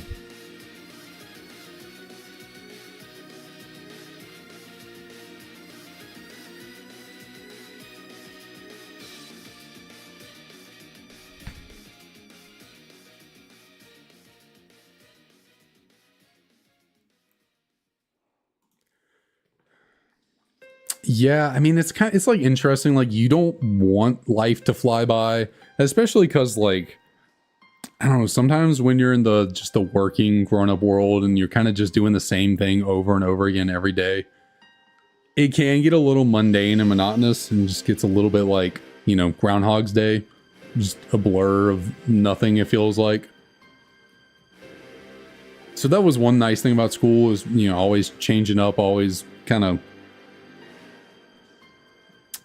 your schedule's flipping up enough that, like, the time just feels different. But, like, yeah, once I was out and started working and just got into adult life with adult responsibilities, it's certainly been, you know, it's had ups and downs. Right now is I think it's a better period for me of my adulthood. Definitely figuring out, I would say, life more, you know, as I'm growing, as I'm getting older. You know, I've seen someone say before, you know, your 20s are your baby years of, you know, being 22 is being a 1-year-old of adults. Like, yeah, you're grown, you're an adult, you're 22, but, like, when it comes to being a real adult, you're a child. You know, you were just born into the adult world. You got to figure it all out. So I feel that. I get that. Older I'm getting, the more I'm kind of like figuring out what works for me, how to keep myself satisfied and chugging forward. It's still a work in progress, though. You know, every day you gotta work on a little bit of something to make things feel optimal. I think it's the best word for it. It's learning how to manage your time in a way that's, like, satisfactory to you. It's a little bit of accepting that you can't do everything. A little bit of that.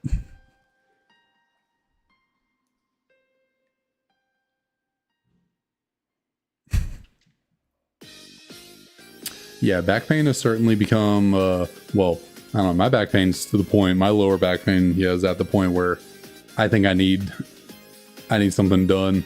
That's why I've been going to the doctor, because it can get pretty bad for me.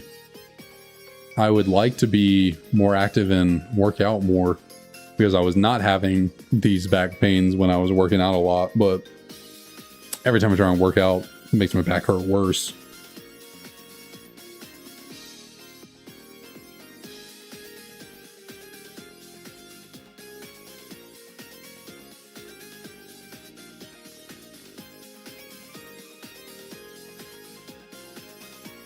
I think for me, the biggest thing about, you know, like, adulthood, you know, learning about yourself and growing up, learning what makes you satisfied and happy, is, I think a creative outlet was something I mean, I certainly need a more physical outlet. I've been walking a lot more. Yeah. Since I moved into this house, I've been going on walks a lot more. And that certainly helps, you know, getting active, getting outside. But I'd like to do more. Like I said, I'd like to get back into the gym. But a physical outlet and a creative, like, mental outlet. has been like the two key things I figured out that like I need to be satisfied. And my creative outlet is this.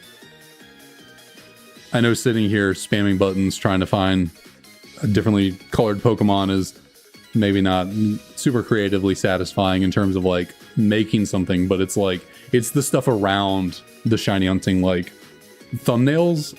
I love making thumbnails. That is, I think that's my favorite thing about doing the whole content thing for YouTube. I like making thumbnails. I really enjoy it.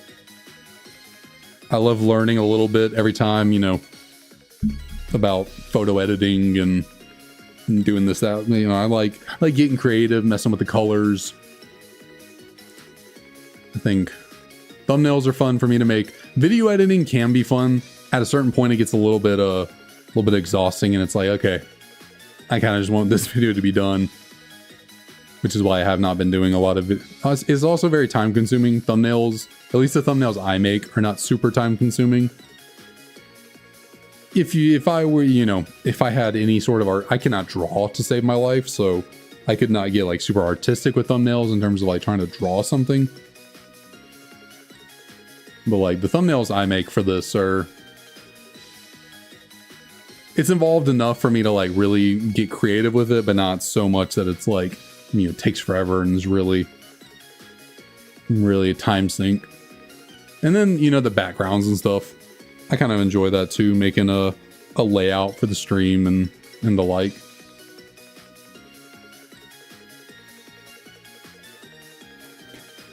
Part of me does wonder if maybe I would have been more, you know, I don't mind being an engineer. I'm not in love with it like I kind of thought I would be coming out of high school. You know, it's kind of just like, it's a job I do. I wouldn't say I love it. I don't hate it. I'm pretty middle ground about it. Maybe if, you know, if I was doing graphic design as a job, I would also feel that way because it's actually become work and not just a creative outlet. But sometimes I do think, because I did consider switching from engineering to graphic design when I was in college. I do like the creative outlet of, you know, working in a photo editing software. I would, you know, I'd like to have Photoshop, but they're also a whole lot of issues with Adobe and their creative cloud, whatever, with Photoshop and the like. So I just use GIMP, nice and free. Maybe not as intuitive as Photoshop, but I'm learning to do pretty good with it.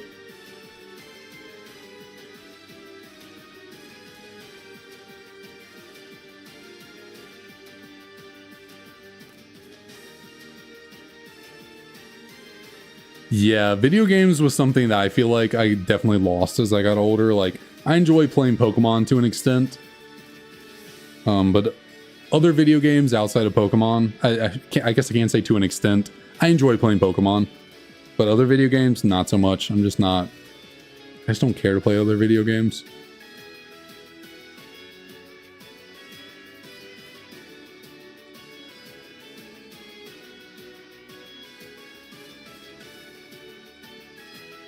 So that was certainly a kind of hobby that I have fallen out of.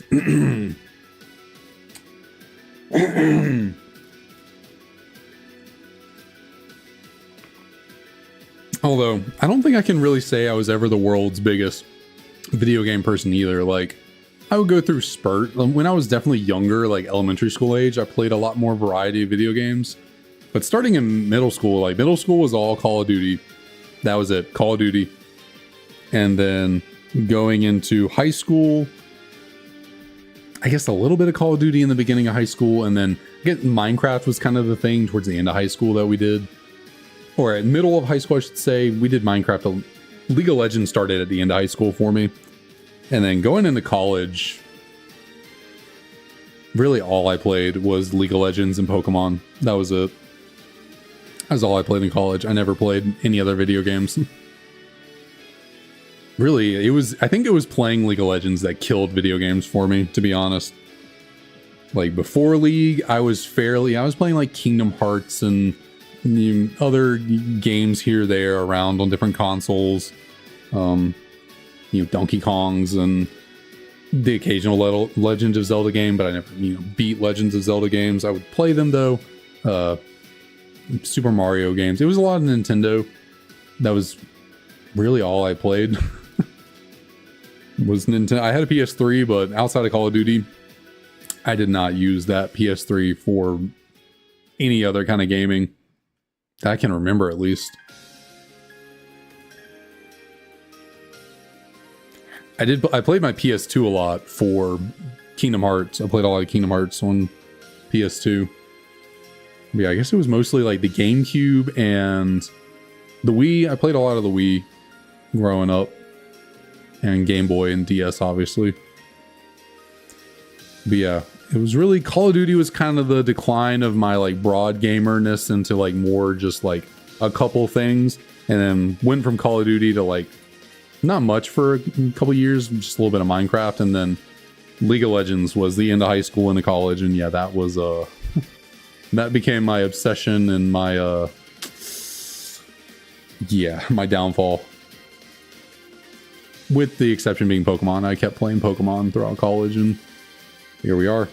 No more League of Legends, only the Pokemans.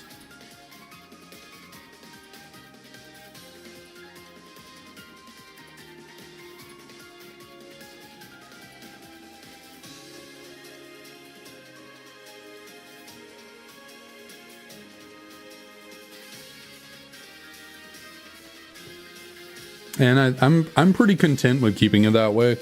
Like, I see some video games that I'm like, sometimes I'm like, oh, maybe I'll play that. Maybe I'll give it a try. And then I really sit down and think about it and just, nah, I just want to play Pokemon. I'm good with that.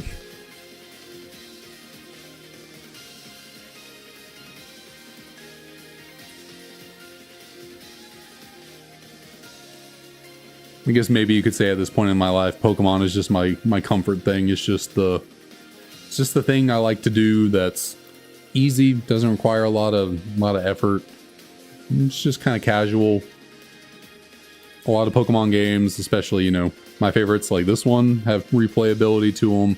There's so much out there in the way of ROM hacks and fan games to play. It's just like, it can go mobile with you, DS's, Game Boys, emulators on the phone. Just a nice casual game to enjoy playing. Series of games, I guess I should say.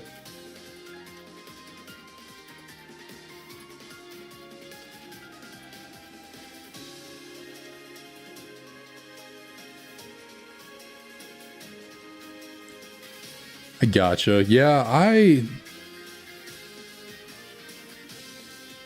I would like to get more back into playing basketball. I never truly played basketball. Like I said, when I was in high school, I had a very late growth spurt, so I was no Nate Robinson. I was not someone on the shorter end of the spectrum who could still ball. It wasn't until I hit my growth spurt and then kind of later in college that I found I enjoy playing basketball. Really just not even competitively playing. I like just shooting around on my own. That's what I enjoy. I played pickup with my friends throughout the years, but I really just like getting out and shooting around on my own.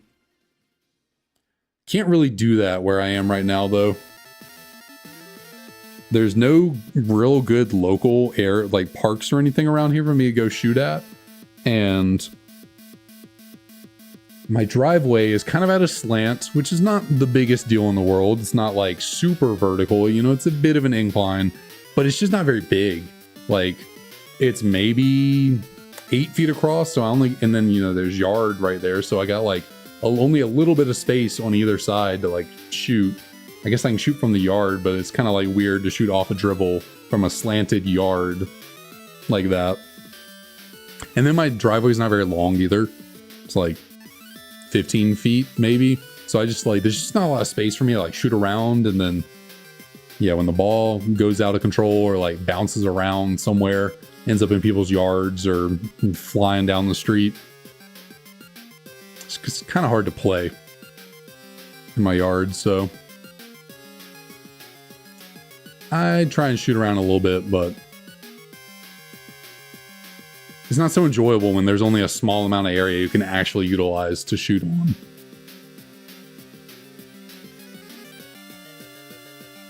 $1K, 1.1K for Chimchar and BDSP. Yeah, good luck with that. Good luck, Lee, for certain. Chimchar would definitely be my shiny hunt of choice for the Sinnoh starters. I like shiny Chimchar in the line.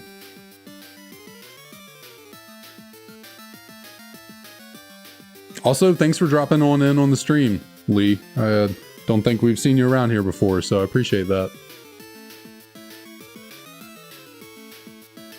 Got a little bit, kind of smacked my DS a little bit, got a little wonky around here, so let's just reset you. Yeah, DK, I've looked into it. I just cannot find a good local like court near me to go shoot around. And I can't find a like good rec center or gym either. I haven't looked into it super, but like it's just, there's just nothing really around for some reason. I think there's like one public park that's kind of near me, but I don't think they have basketball courts. Giratina took you 18.5 in Gen 4. Good lord. Totodile and Soul Silver only took 1.2. Yeah, goodness, 18.5. Wow. Were you hunting on multiple devices for that, or just one copy of a game resetting 18,000 times? That's dedication right there. That's it. Dedication. I can only hope we do not we do not get to that point. I'm gonna check these two Tepig right here real quick, see if we got some shinies on us. No, we do not. All right, I'm gonna go take my dogs out real quick and I'll be right back.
All right, sorry about that.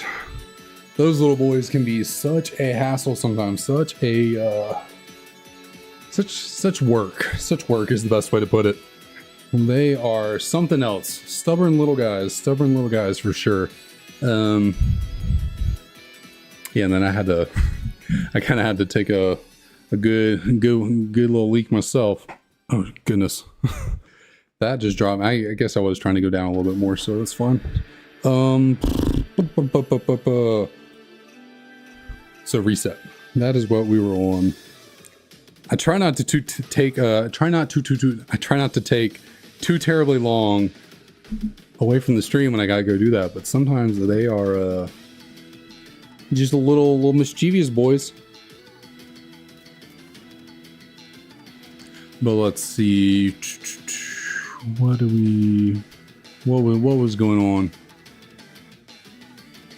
Oh dang, yeah, your your platinum does sound a little cursed. Hopefully one of mine, I have two. I have an English and Japanese copy. Hopefully I don't have any cursed games at all. I've got quite a number for our shiny living decks here. So hopefully none of them are cursed. And hopefully these two copies of Black 2 are not cursed. Because these will be instrumental in getting us some shinies, and we do not want any unlucky cartridges.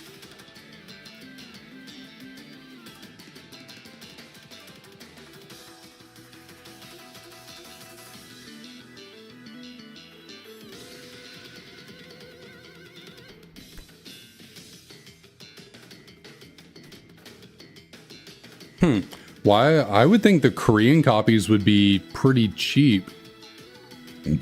That is interesting.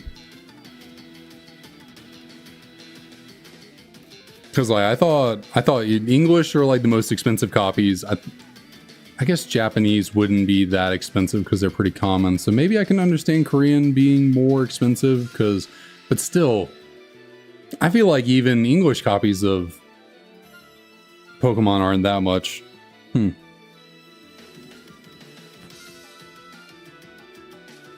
Yeah, I was just thinking, well, Japan would actually probably be the cheapest for copies of Pokemon games just because they have so many of them probably compared to the rest of the world. Good, I mean, yeah, I know that firsthand. I bought Platinum, Pearl, and Diamond in Japanese for a combined like $40.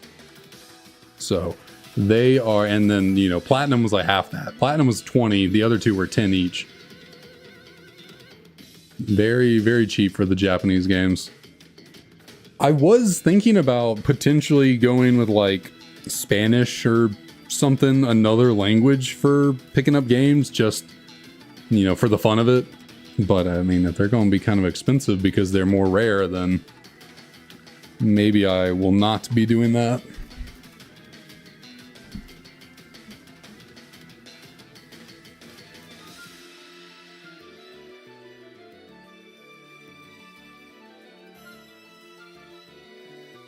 I gotcha. Yeah, I would like to learn another language. There's a lot of things I would like to do with my free time, and I am not very good at getting around to any of them. So I've always said I would like to learn Japanese, but I don't know how easily that would go.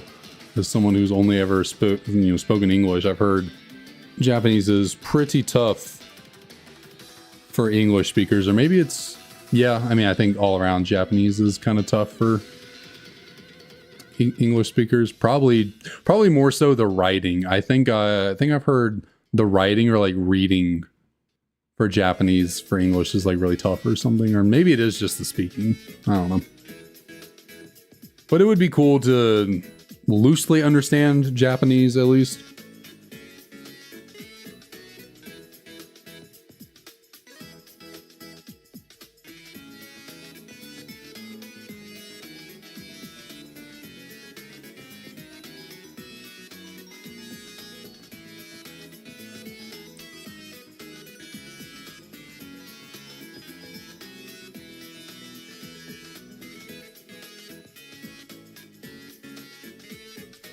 I gotcha. Yeah, I probably I probably should get, if I really am truly wanting to do that, I should probably get on it, because I've heard people say the older you get, the harder it is to learn a new language. And I'm already feeling pretty damn old enough, so if I want to learn another language, I probably should get on that now before it gets a little too bad.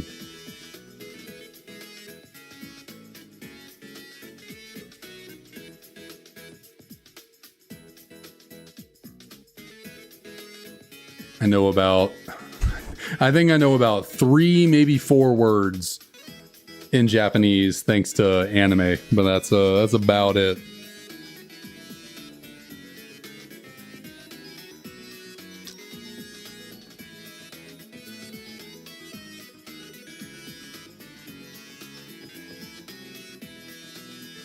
Man, in the corner of my right eye got me and now something's bothering my nose. What in the world's going on?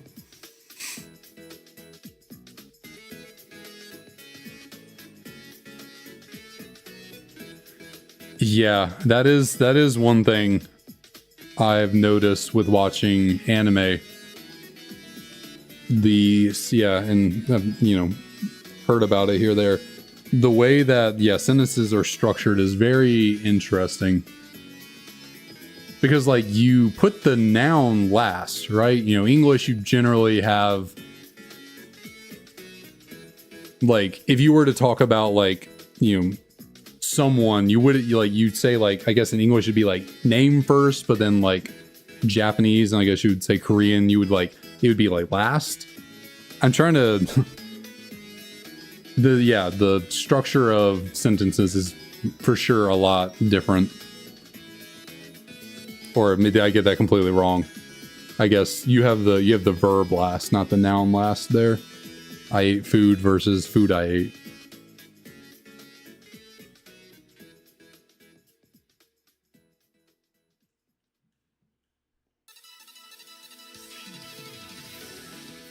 So yeah, that shows you how much I know about other languages like Japanese. Not much. Not much at all.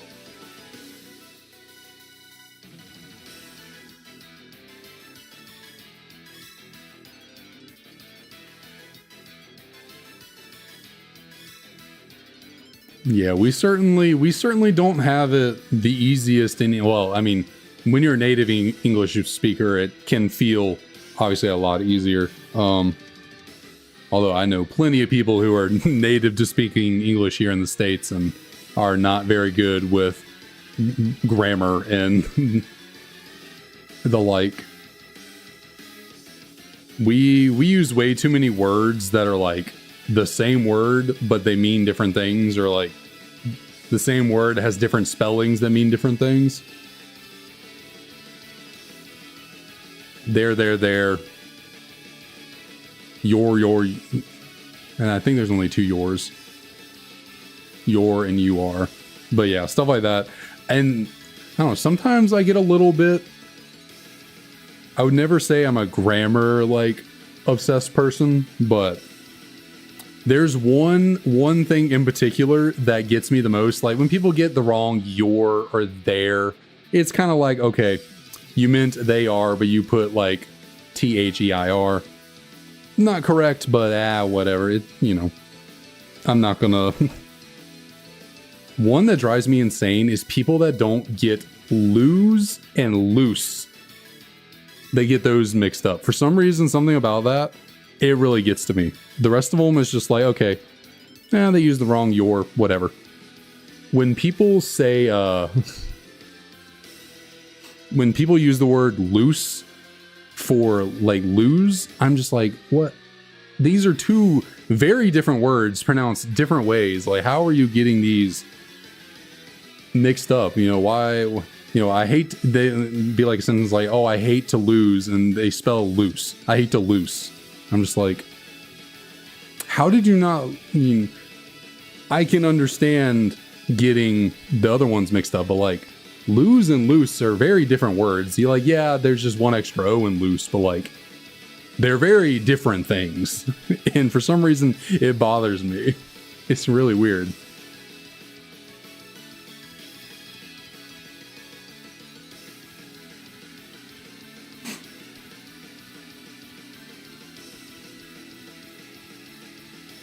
It's yeah, just one of those pet peeves of mine. And it does always seem to be people using loose in the place of lose. I don't see too many people using loose. Like they are trying to say loose, but then they use lose. I don't know what it is. It's always the other way around. They're trying to say lose, and for some reason they do loose. And it's just like, was it a typo? Did you actually accidentally put too many O's in there? Like how are you? Yeah, that one gets me for some reason. Goodness, there's like something stuck in my nose that keeps itching it.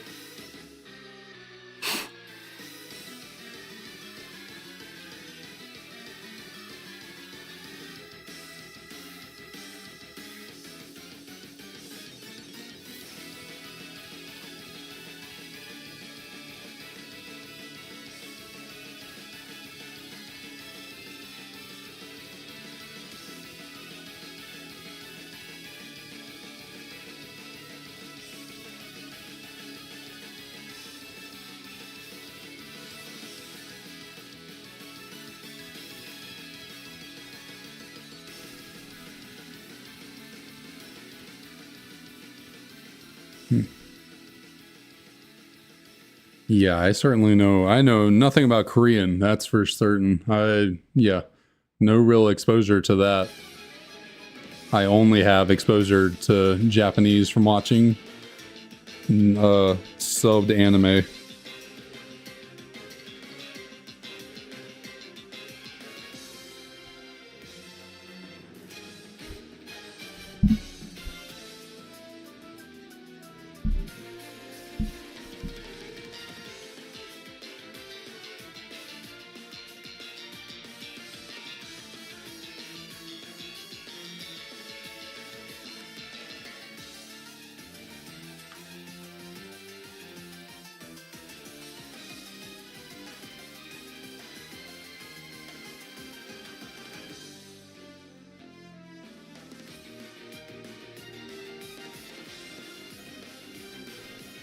Language that always kind of cracks me up, mainly because like of the kind of joke around it is like German, Germanic languages. Just the jokes of like, a word in certain language being like, beautiful, and then you translate over to German and it's very like harsh and a lot of, the sound, the kind of just the way German is. I always find that there was this one TikTok series I kept seeing. It was like, the person was making the videos and it was just like how certain words are pronounced across the world, but it was like they would draw the countries or like maybe animate them as being like people, but it's like the country. And so they'd be talking about like, oh, library, biblioteca, stuff like that, just like going around the world. And you get to German and it's just like, I don't know any German, so I don't want to be too much with it, but like, you know what I mean? The videos were always funny because like of how they were. A lot of Europe is like very similar, like in the way they say certain words between the languages, and then you get to German and it's just kind of, it's always funny the way the other countries would like look at Germany and be like, please don't do it. And then every time it's just like very aggressive yelling of a very intense word.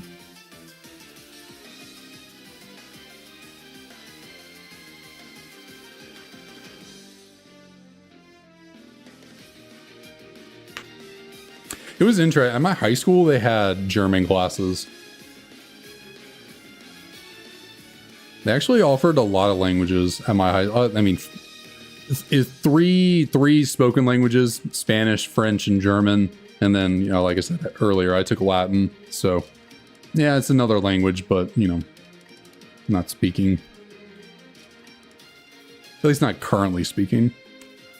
Which is like one thing I always thought about when I was in that class. Like, yeah, no one speaks Latin anymore, but that doesn't mean like you can't speak it. I always thought it was interesting. It was like, oh, because no one speaks Latin anymore, we don't speak it. We just, we just write it out for class. And it's just like, I mean, nothing says we can't speak it. We could.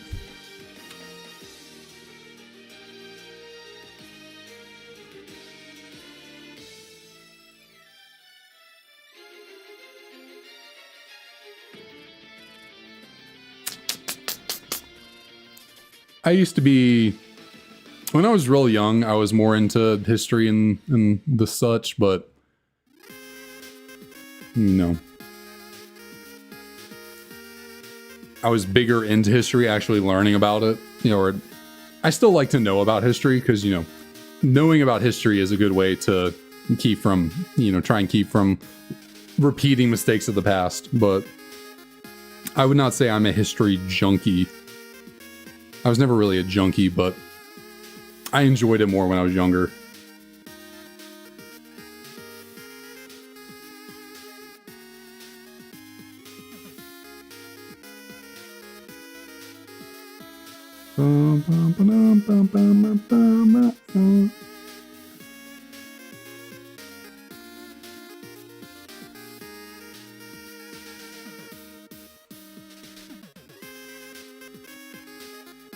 Yeah, I don't remember too much about Latin.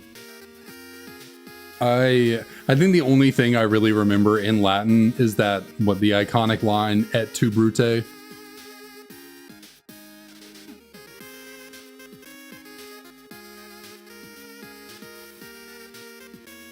I think that's like what Caesar says that when they're when they're offing him.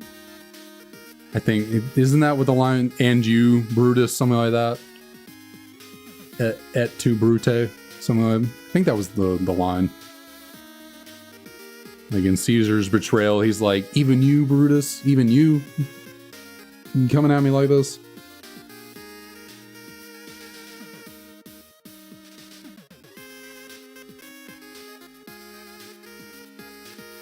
And then that's really all I remember from Latin.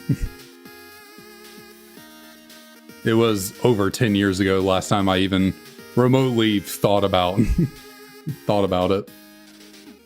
I was good at it. Like I was good at high school in the sense I had really good memory. My high school was like, I guess it was considered a good high school, public school, but not too many of the classes were like overly challenging. A lot of it was really just memorization, which did not serve me super great going into college. College was a little bit of a culture shock, not being able to just memorize the, study guide before the test and have all the answers. Actually, I had to learn in college.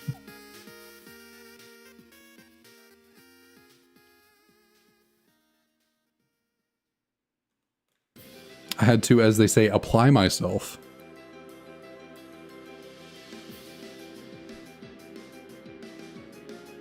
I could not tell you what my high school's motto was. Shoot, I don't know if I could tell you if Georgia has a Latin. I went to University of Georgia and I'm a massive Georgia fan. I'm wearing the hoodie right now. The microphone's kind of in the way, but I'm wearing a hoodie, but if there's a Latin motto for Georgia, I couldn't tell you.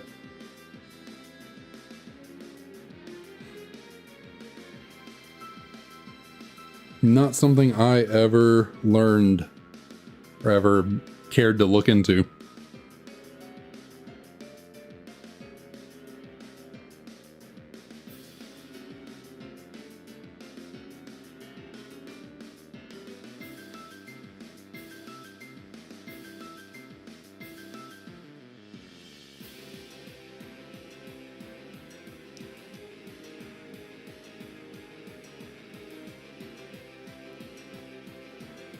All right, we are coming up on 5,800 encounters. We're getting there a little fast, actually.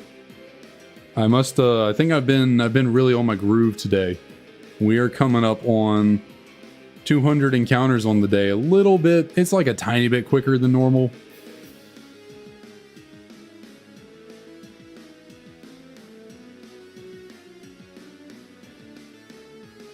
But I think I can certainly keep going a tiny bit. Like I said, 5850. Certainly get to. Most Americans you met were Wisconsin or Wisconsin's interesting. I wonder why Wisconsin. I've been there before, lived there for 4 months out of a hotel. That was a fun experience. But yeah, I guess New York makes sense. A lot of people from NYC, New York area.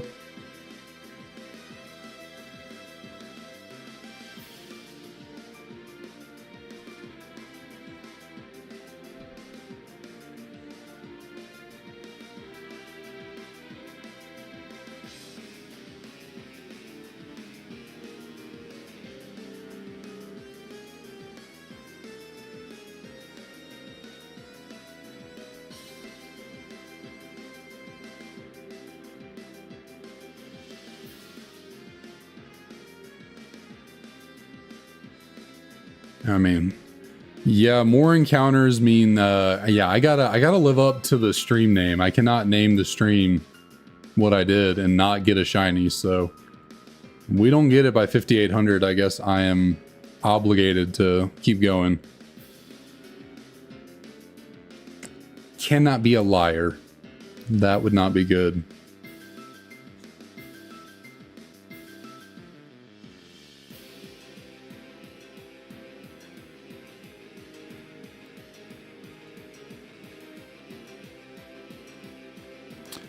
Also, you know what? Let's throw out a random Snivy and Oshawott. Why not?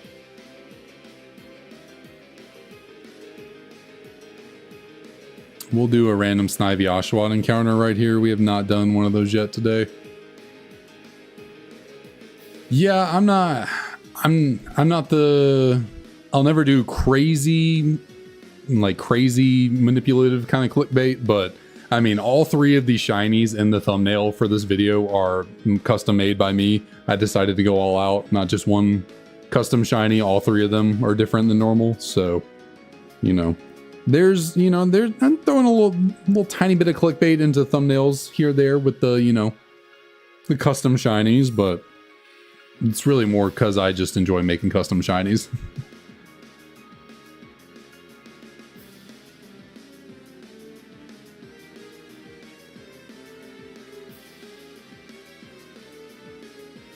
I did decide today, you know what? I'm going to make all three of them in the thumbnail shiny. Because why not? So we got Oshawott and Snivy. Any shinies here? No, that would be a negative. Because of course.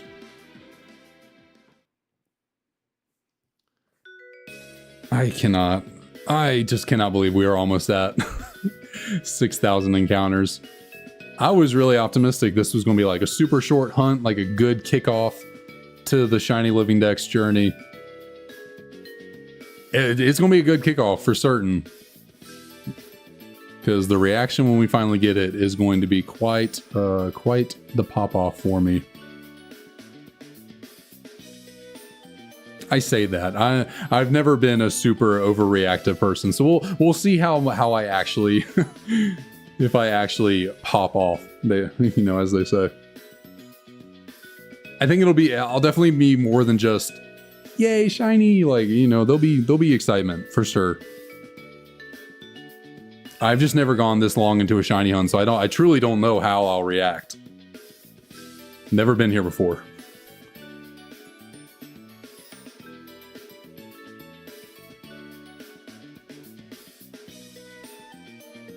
Certainly, yeah, we're not over odds yet, so I can't really complain, even though I guess I wouldn't say I've complained. I've asked nicely for us not to be over odds. I think, you know, there's a difference. Not complaining, it's just asking politely to not take too much time.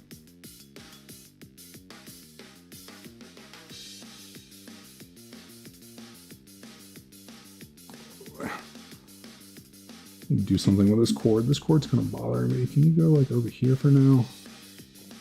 I think that'll work. Unless am I like smacking around the... Come on now. There we go.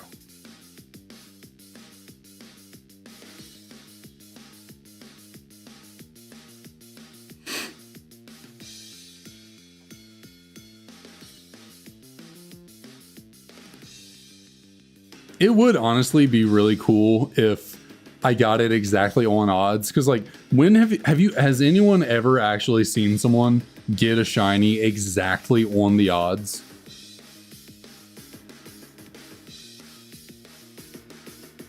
Like, that would honestly be pretty cool. Be like, all right, guys, we're about to hit it. 8,192. We are at odds. Shiny. I've certainly never seen someone get a shiny exactly on odds, so I don't watch that many shiny reactions though myself. Certainly could be out there, but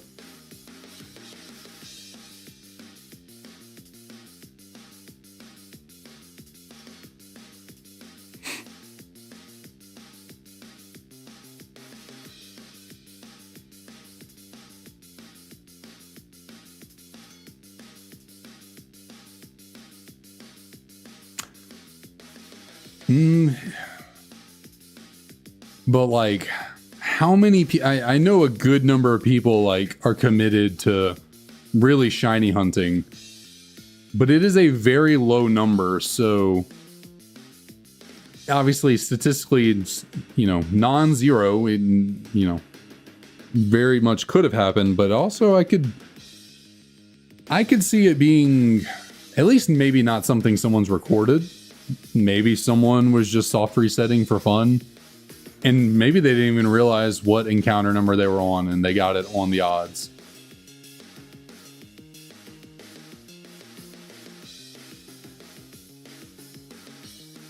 But I feel like there's, if there is a video on YouTube of someone getting a shiny exactly on odds, if it wasn't live streamed, you gotta wonder how much. I guess I don't want to be too much of a skeptic. It very well could be real. Most likely is real. Maybe I should do a deep dive into that. See if I can find a YouTube video where someone finds a shiny exactly on the odds. That could be tough though, because like, unless they put it in the title, then you're just digging through videos for a long time, potentially looking for something.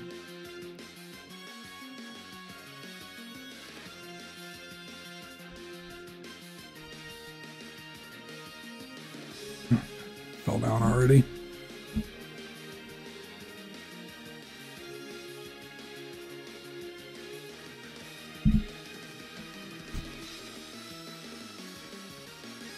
Goodness, eBay sellers are something else. Yesterday I got bored and I just went and looked for Dragonite cards on eBay, like graded ones, because I don't have that many graded Dragonite cards. I have like two. Oh, if I can get my fingers right. Where am I going? I have two right here, and then there's one like hiding off somewhere. I was just randomly looking into graded Dragonite cards for shits and giggles, and I was like, you know what, might as well keep these on the radar. So I just went through and started liking a bunch of them to put in my watch list. eBay sellers are desperate to get their product out. I've sold on eBay before, but like, whenever I would get new likes or people watching the items, I would not immediately just send out a offer to get the sale done. It just never really like, I don't know, I was just like, well, just leave it. Maybe someone will buy it at this price. If not, you know, I'll wait a couple weeks and sure, maybe. And it could, well, I was gonna say, it could be that it's just lining up where I just happen to like it and these people are like, okay, well, I'll send out the offer now. But I liked probably 150 Dragonite listings. It was a lot. I think just about every single one of them sent me an offer within 2 or 3 hours. Like, my phone just started blowing up with like, oh, you have an offer on this item on eBay. You have an offer on this item on eBay. I was just like, people, don't blow your load already. Like, maybe I was going to buy it and just waiting a couple of days to get paid or something. You never know. Now you're just sending me an offer, man. I was, you know, I could have been just planning to buy that card at $60 and you just gave it to me for 50. Thanks. You got to be a little, whatchamacallit. I don't know what word I was looking for. Patient, I guess is probably the best word to put it. You know, just let the buyer come to you.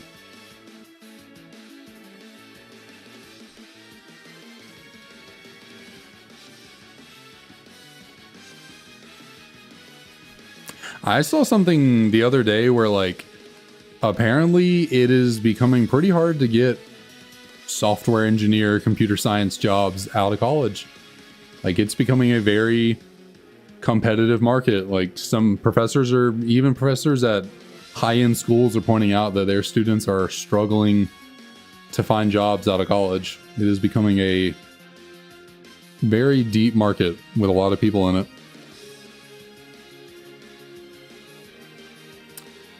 Yeah.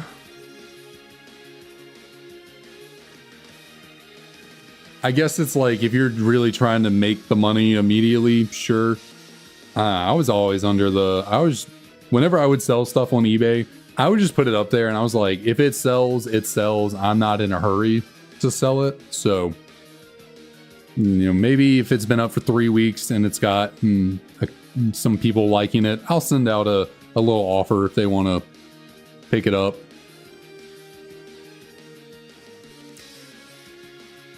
But a lot of times I remember putting it up, it'd be up for a week. I'd be sitting there like, maybe I'll send out an offer. And then I wouldn't do it. A day or two later, it sold at the price. And it was just like, well, glad I did not send out that offer, because I just saved myself $5.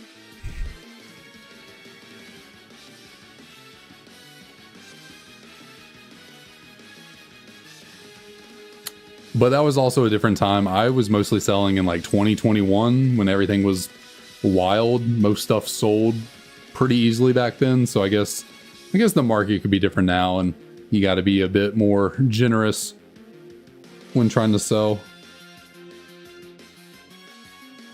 Huh, my DS over here is actually dying. Interesting. I thought they'd be able to make it 2.5 hours. It hasn't even been a full 2.5 hours. They were fully charged going into this. Kind of surprised this one's on the fritz. By on the fritz, I mean light just turned red. Yeah.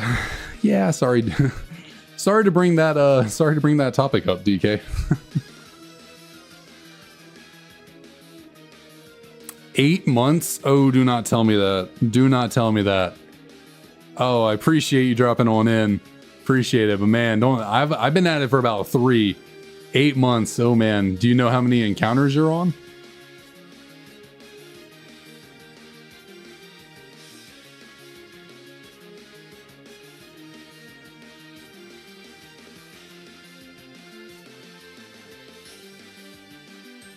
I could, yeah. 5 months from now, if I'm still going for this Tepig, that'll be, I mean, shoot, we are going to be well over odds in 5 months. That's, yeah, that's some perseverance right there.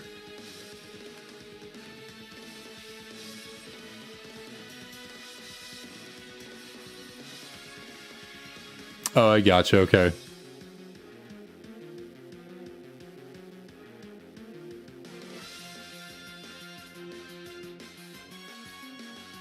So you've had like a good casual hunt going on for 8 months, just, you know, here, there.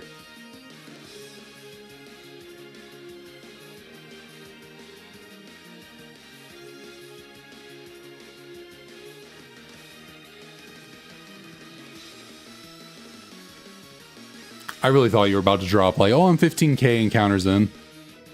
I was about to be like, oh man.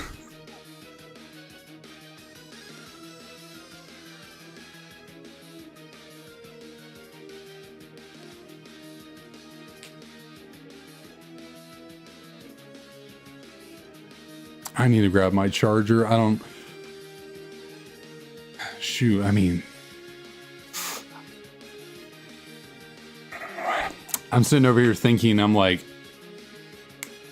I could very well keep going, but then if I get to like 5,900, I'll just really want to go to 6,000, but like, I can't do 2.5 more hours of this. I might could do another hour, but ooh, I don't know. I don't know where to stop. I could go 5850. I could go 5900. It's tough. It's tough. Well, I appreciate that. A YOLO. Appreciate it. And thanks for dropping on in.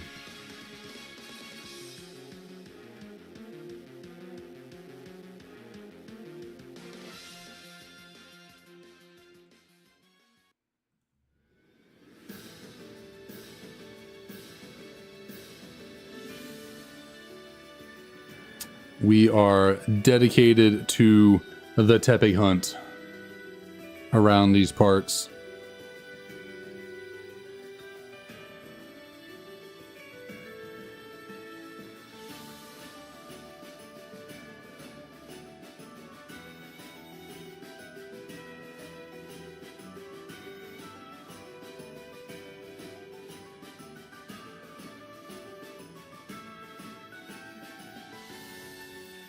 Let's get the charger over here to get you some juice. Where is the charging port? I just have to pick you up.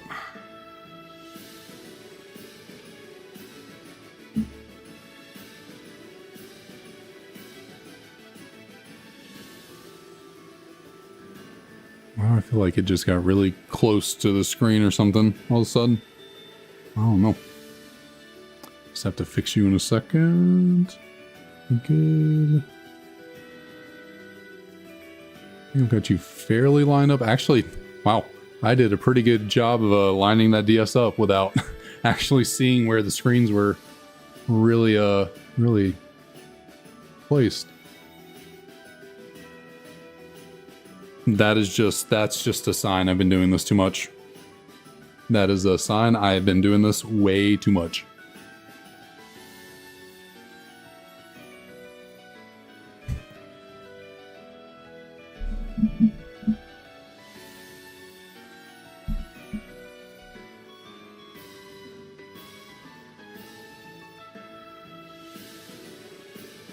You know, I gotta say, I like this microphone arm so much more than the last one I had. I know I did not have one when we first started this. Well, that's because the one I had before this broke. Like, I had a microphone arm earlier in the year, it broke. And then I was, you know, starting this up without one, just had the mic on the desk. This one is so much better than the last one I had. It is not even funny.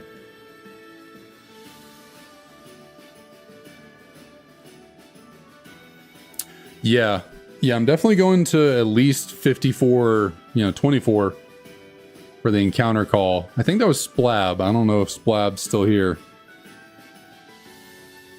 But we going to 54-24 for the call.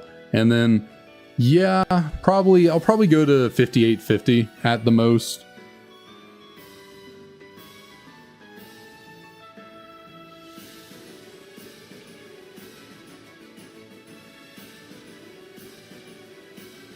But I mean, honestly, I'm feeling pretty good. Normally about 2.5 hours in, I'm like, okay, yeah, I'm feeling, on a weekday, I'm feeling like it's a pretty good time to let it go, but I'm feeling good right now. I don't know what it is. I got energy.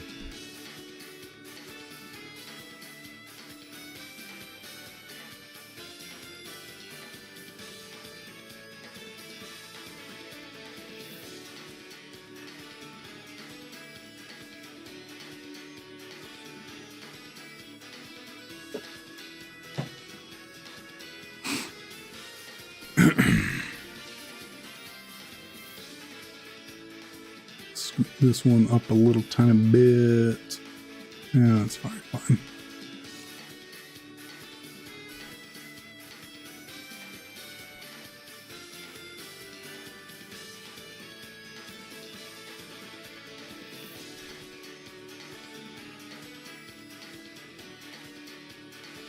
Let's see, is there...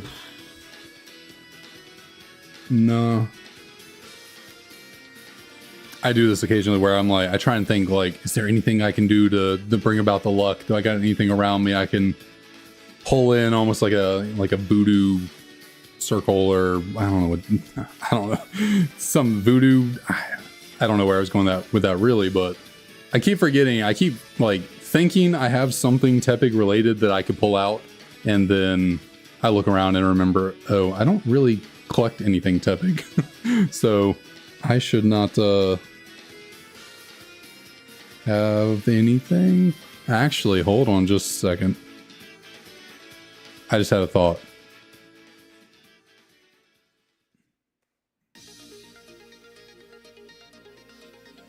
Get this massive pile of Pokemon cards off my desk right here. This has been sitting here for quite some time, and it's a lot of promo cards, some that I just haven't, filed away, but it is a lot of... Did I actually just go straight to one? No, over here. No, that's a Morpeko. I thought I saw... Nope, I'm playing tricks on myself. Oh, and I just really knocked down my camera. Whoops.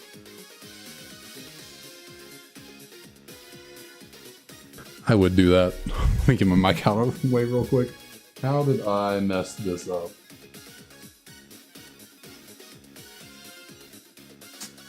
I would do that. You're supposed to be kind of like over here a little bit. Gotta be more careful. I think we're good. If we just move y'all around a little some.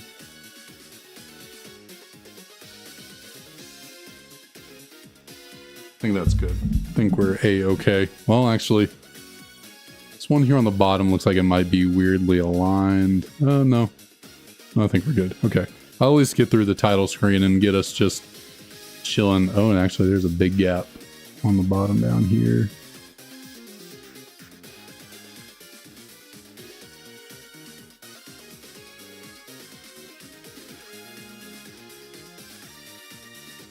All right, should be good. But what I was saying, I have this big old stack of just promo cards sitting on my desk. I think there might be some Tepig cards in here. I completely forgot about that. Do I actually have any Tepigs in this promo stack?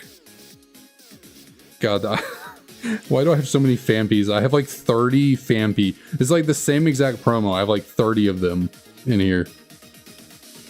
Any Tepigs? Got a bunch of Jangmo-Os. Where are... Gotta have some Tepig promos in here. Come on. Maybe there's some over in that box over there. Nope, there they are. There we go. Do I have any more? I think those might be the only Tepig I have so many EV promos. Oh my lord, that is a lot of EVs. That's a lot of EVs. Wow. That should be everything. Okay. Nope, more EVs in the back. Never mind. Not everything. Sylveons. Toxels. Where did you even come from? Okay. I did find Tepig merchandise. Just had to get it out. Make us one with the pig. I think, let's see, let's count them out. I got 1, 2, 3. Oh no, those are Charmanders.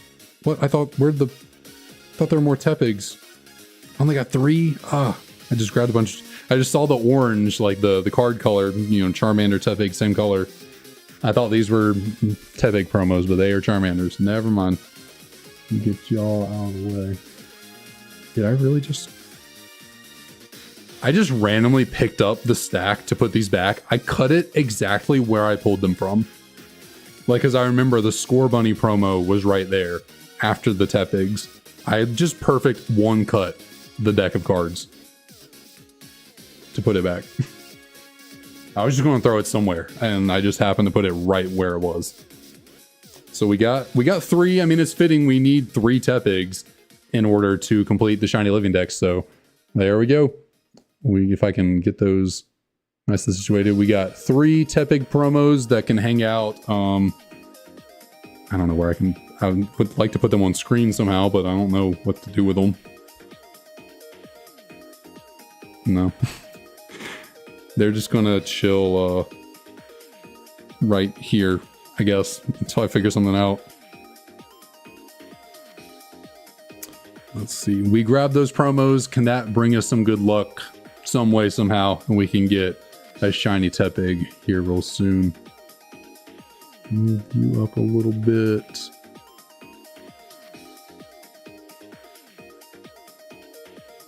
I'll see if I can get a better... Here, we'll do this. To make it a little easier to check these promos out, I'll just show one at a time as well. Let's go over to full face cam view, and there we go. That is our... Come on. Focus. Nope. Focus on the pig. Come on. Does not want to focus. It's like focusing on the Dragonite over there. Forget about him. Nope. Forget about him. Focus on the pig. That's probably the best we're gonna get. You can see Pignite there in the background, so it's not, you can't, oh, there's the hollow sparkle a little bit. So those are the Tepig promos we got on deck to keep us as good luck charms. I forgot I had these.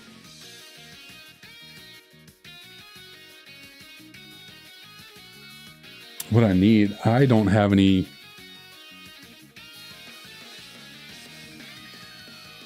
Actually, I kind of do.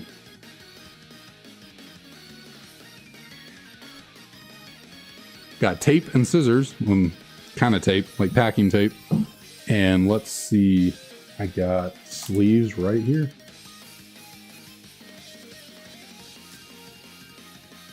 I'm gonna put, we'll put all three in the sleeve. We don't need to see all three of them.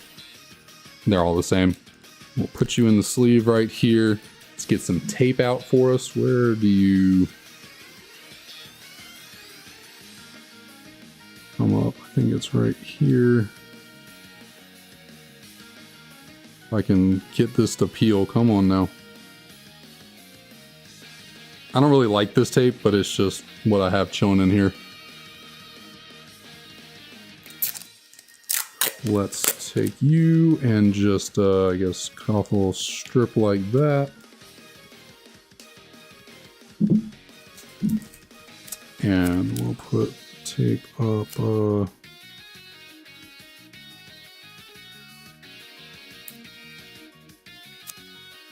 I don't want to do this. I want to try and put the Tepigs like up here on the microphone somehow with the tape.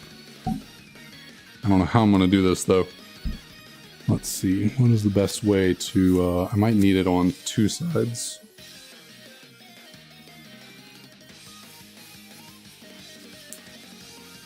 If I can get the tape to lay properly, it is wanting to fold up on me.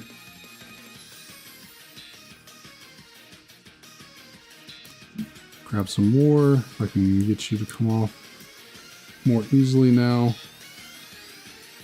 Maybe. Sorry for the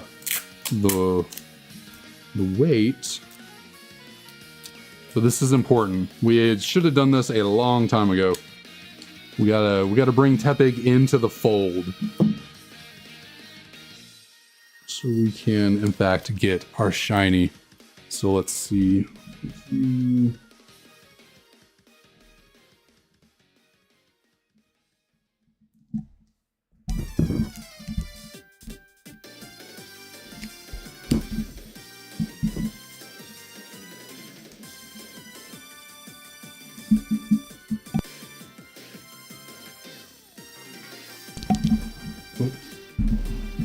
Did I mute myself? I don't know if I muted myself there. What did I click? I might have muted myself for a second, but then undid it.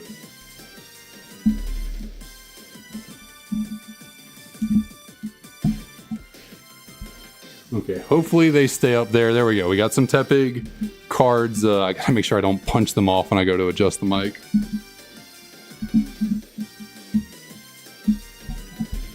So, I keep hitting it, but I don't know. There we go. We got some, well, and now the light is like glaring off of them. We'll keep it like that.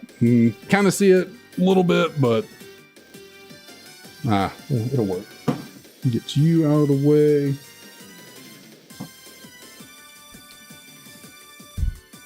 All right, bada bing, bada boom. We got some Tepigs chilling with us up here on the microphone. We got the luck. We got all we need. Let's get this shiny. So let us see. We got 2 Tepigs already right here. I'm a little like nervous. Not in my groove. Which one do we want to check first? We got a female over here on the right. We've been calling females, so I guess we'll do that one second. Do we have a shiny over here?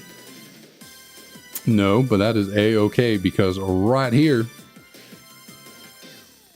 it's also not a shiny, but that is A-okay. That is A-okay.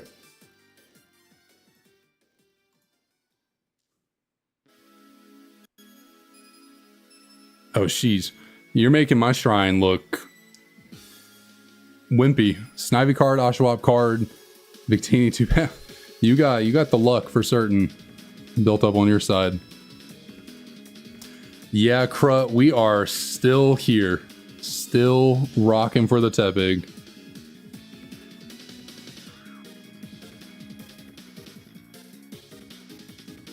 Let's see. Splab called 5824, so we got a few more encounters before we get to the good old call. Let's see if we can make this happen. I kind of want the microphone a little closer to me, but then it's a little bit of a glare on the Tepig cards. That's fine. I'm sure it picks my voice up all the same. I get a little like weird with the orientation. I want it like perfectly in a certain spot, but it's good right there. We're good right there.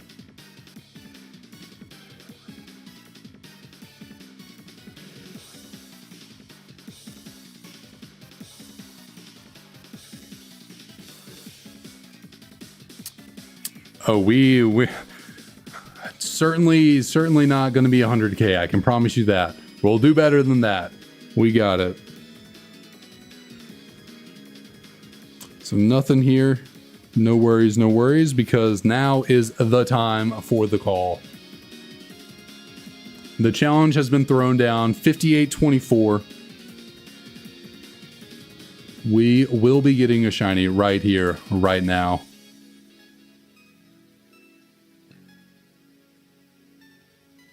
And we'll also do the coin. You know, you mentioned having a Victini helping you out with your shrine for your shiny luck. We will use the Victini coin once again.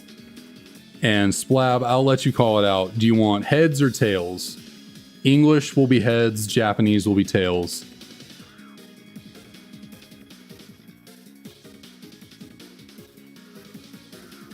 Tails? All right. Let us see.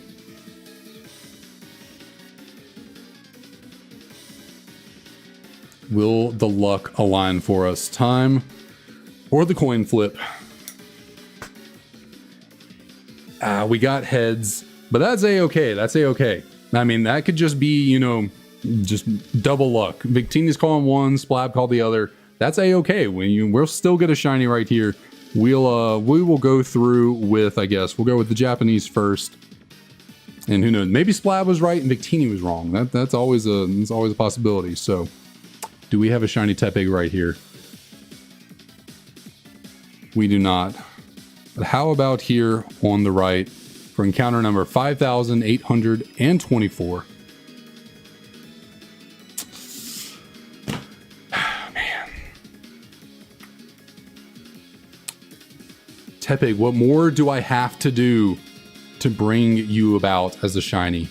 What more can we do? Do I need to make an offering? How about that? Do I need to make an offering?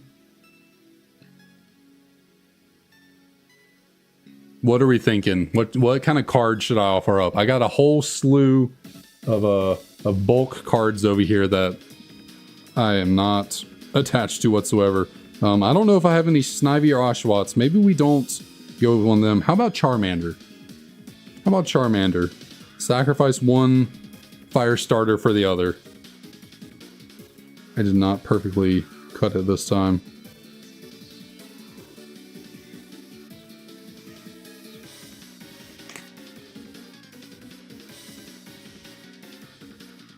So we got a whole bunch of these kind of Charmander promos right here. They are pretty nice, pretty nice. You know, if it'll focus, it's a nice little artwork of Charmander. But I got a whole bunch of them. You know, I got 5. I don't need 5 of them. I'm probably going to get rid of them anyways. So, and I think I have 1 for my collection. These are extras. So, what do y'all say? Should we sacrifice 1 Charmander for the sake of a Tepig?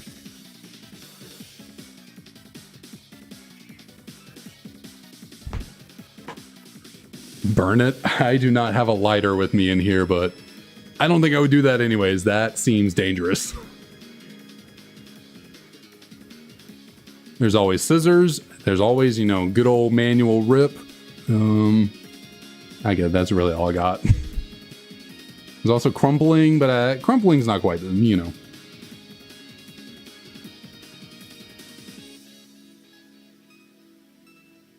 I'm thinking, I think it's got to be by my own hand. I think that's what Tepig would want, so. Oh goodness, that is, oh, the hollow is tough to rip through. Oh man, that hollow is, there we go. All right, Charmander has been sacrificed. Let's get a shiny Tepig.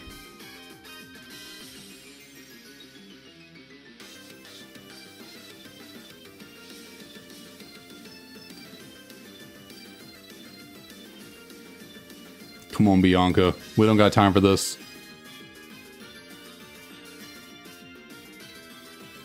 Show me a shiny. Alright, well, that didn't work. Enough showmanship, we're just back to encounters. Yeah, hopefully not. That would be something. Maybe this is a stream I keep for the long run, because if somehow this does turn into a 20,000 encounter Tepig hunt, I think for the Shiny Living Dex video, having this context of cursing myself would be nice. So I need to keep a mental note to keep this video recording around.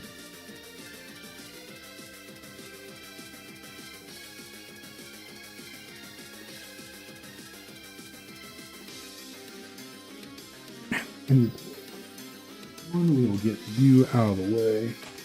I just gotta sneak up.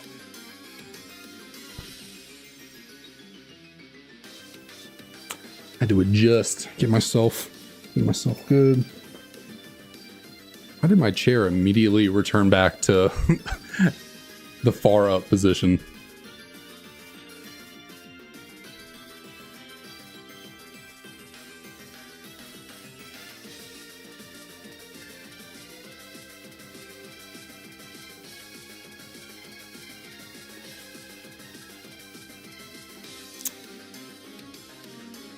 Ooh,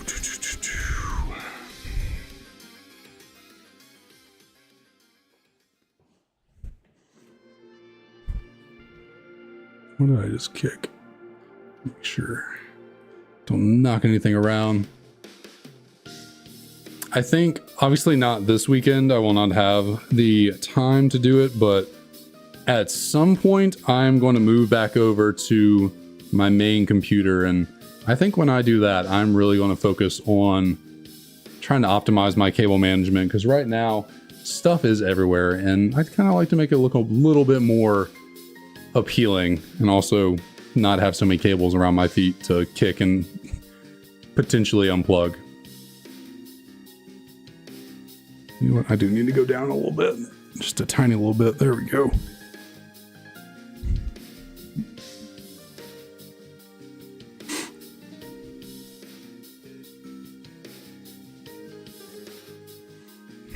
Nope, Clara, we are still without the pig. We just did a sacrifice.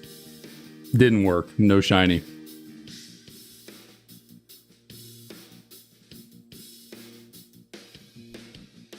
We are trying all we can to get this little pig to shine, but nothing is working.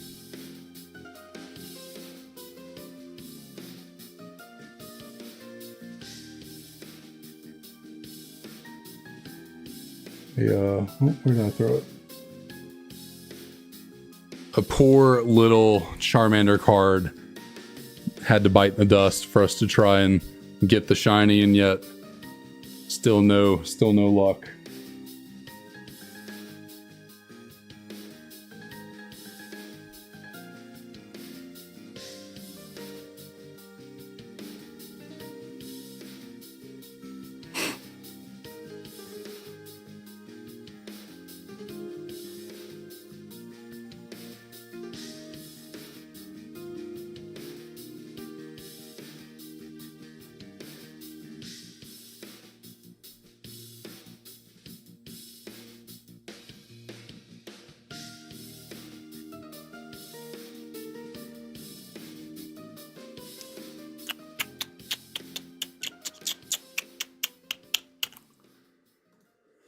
Okay, so we're going to go until 5850, so we got 18 more encounters here for the night. Let us see if we can end the stream off with a bang.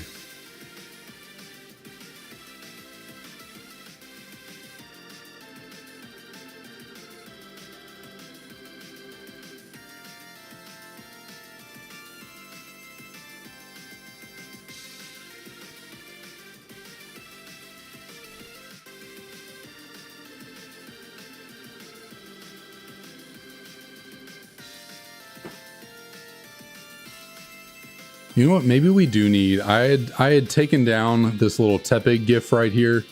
I had it running, you know, up here with the current hunt thing for the longest time, and then I decided to take it down, just put the logo up there, because like I think you obviously know what the current hunt is for, you know, what we got going on because of the, you know, stream title and thumbnail and everything. So I took the little shiny bouncing Tepig down, but maybe we need to keep you around. Maybe you need to hang out somewhere here. Well, where should you hang out with us?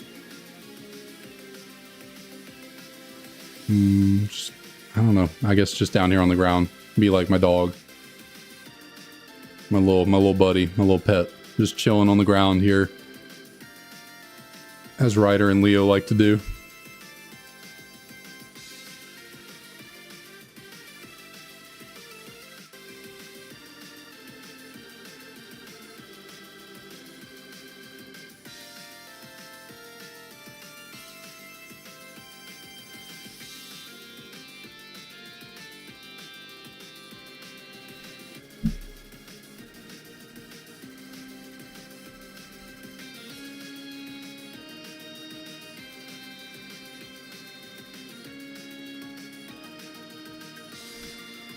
We are trying everything. We are trying everything.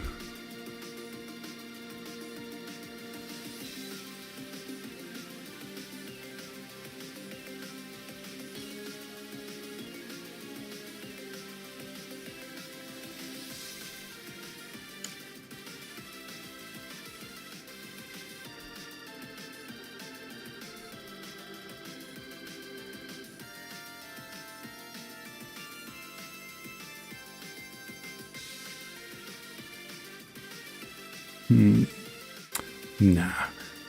I was contemplating bringing our copy of White 2 into the rotation for the last few encounters, but nah. We're gonna keep rocking with our 2 copies of Black 2 for the end here.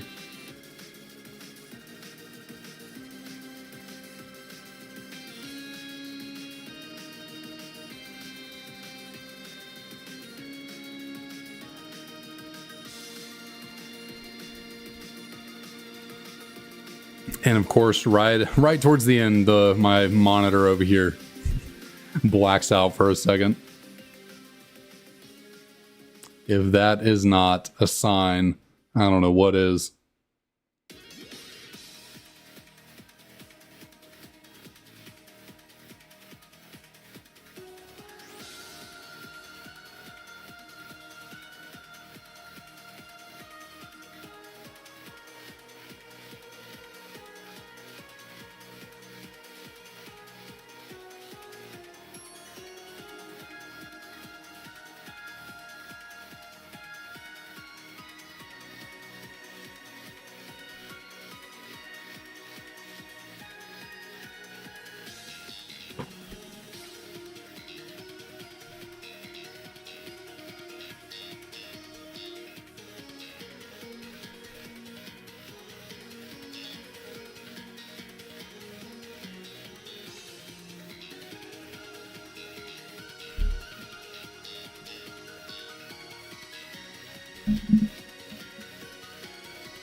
All right, the vibes are running a little too low. We gotta spice things up. We gotta bring the energy back up for these last 12 encounters. What can we do? Is there a... I guess YouTube doesn't come naturally stocked with any emotes or anything, do they? Honestly, I don't even know what Twitch does. I don't even know if there's anything to really spam in the chat or not. I've never honestly tried or asked, but let's bring some life right here for the last 10 encounters. See what we can do. Also, that's weird. Did I somehow turn off the reactions setting? Normally there's that little button with like the heart and stuff, but it is not here right now. Did I somehow turn that off and didn't realize it? Maybe I did. I don't know how I did that, but that is normally there and I just noticed it is not.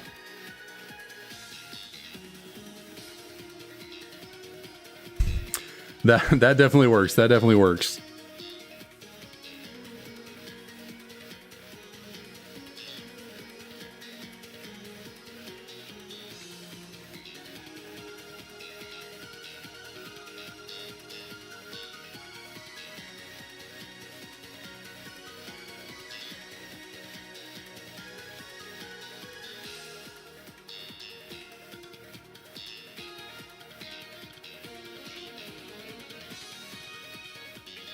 All right, come on, little pig. Let us see you shine. Come on, come on. What do we got? Okay, we got nothing here. That is a-okay. That is a-okay. Because what would be more sweet than for Tepig to shine right at the end, right as we're about to call it a night.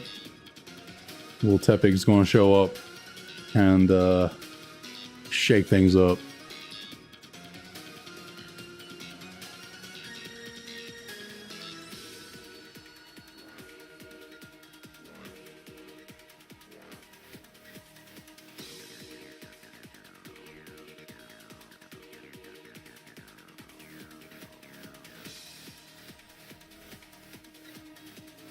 All right, come on now, come on.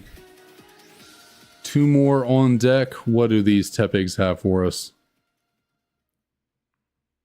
I always forget how long of a cutscene you got to go through for each one of these encounters. Bianca likes to talk. She does. Let's see, what do we got? Yet again, we reset.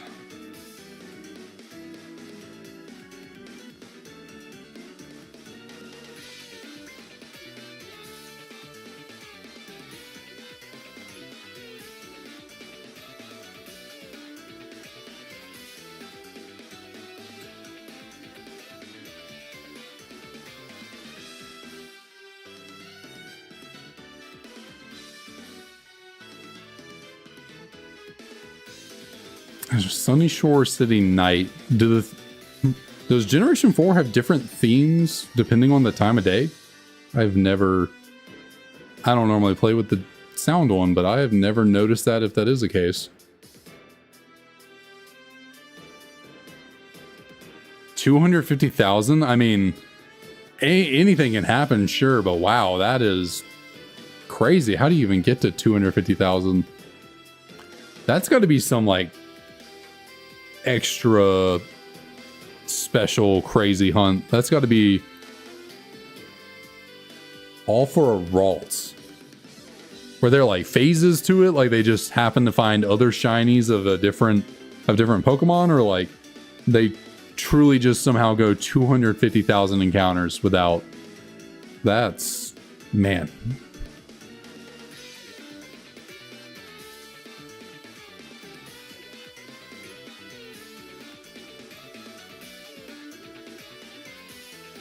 I mean, shoot, when you really think about it, though, 250,000 encounters. We're at, 5,000 now for,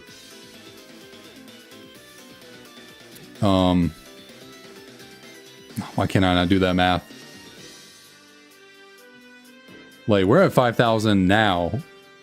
If, if 50 of our hunts go to 5,000 encounters, which it's very, very likely that could happen. Like, that's 250,000 encounters right there. If we have 50 hunts go for 5,000 encount. No, actually, that's right. I'm doing. That would be 250,000. Okay, yeah, 30 phases. That makes more sense. A bunch of phases of finding shinies, but yeah, through a minimum of 50 hunts, if we get, and we're over 5,000 encounters now, but yeah, we're almost guaranteed to see that many resets or that many encounters across this here journey for the shiny living dex. And now that I say that out loud, what have I signed up for? What have I signed up? 250,000 encounters? Good lord. I mean, I guess on the bright side, a lot of hunts will have quicker encounters than this, so maybe it won't be all that bad.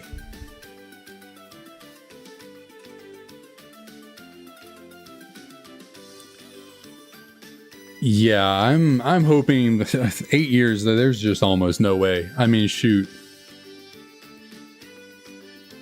I won't say we'll give up on this, but if the hunt somehow went on too long, I would not be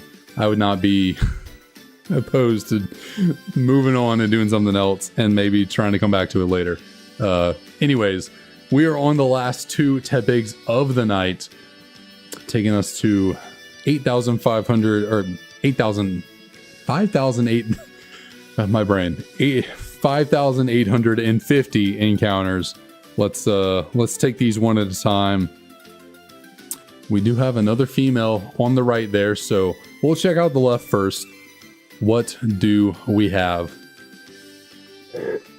Not a shiny.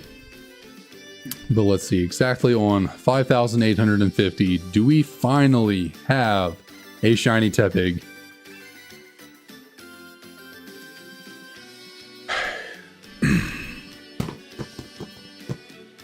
Once again, that is a no.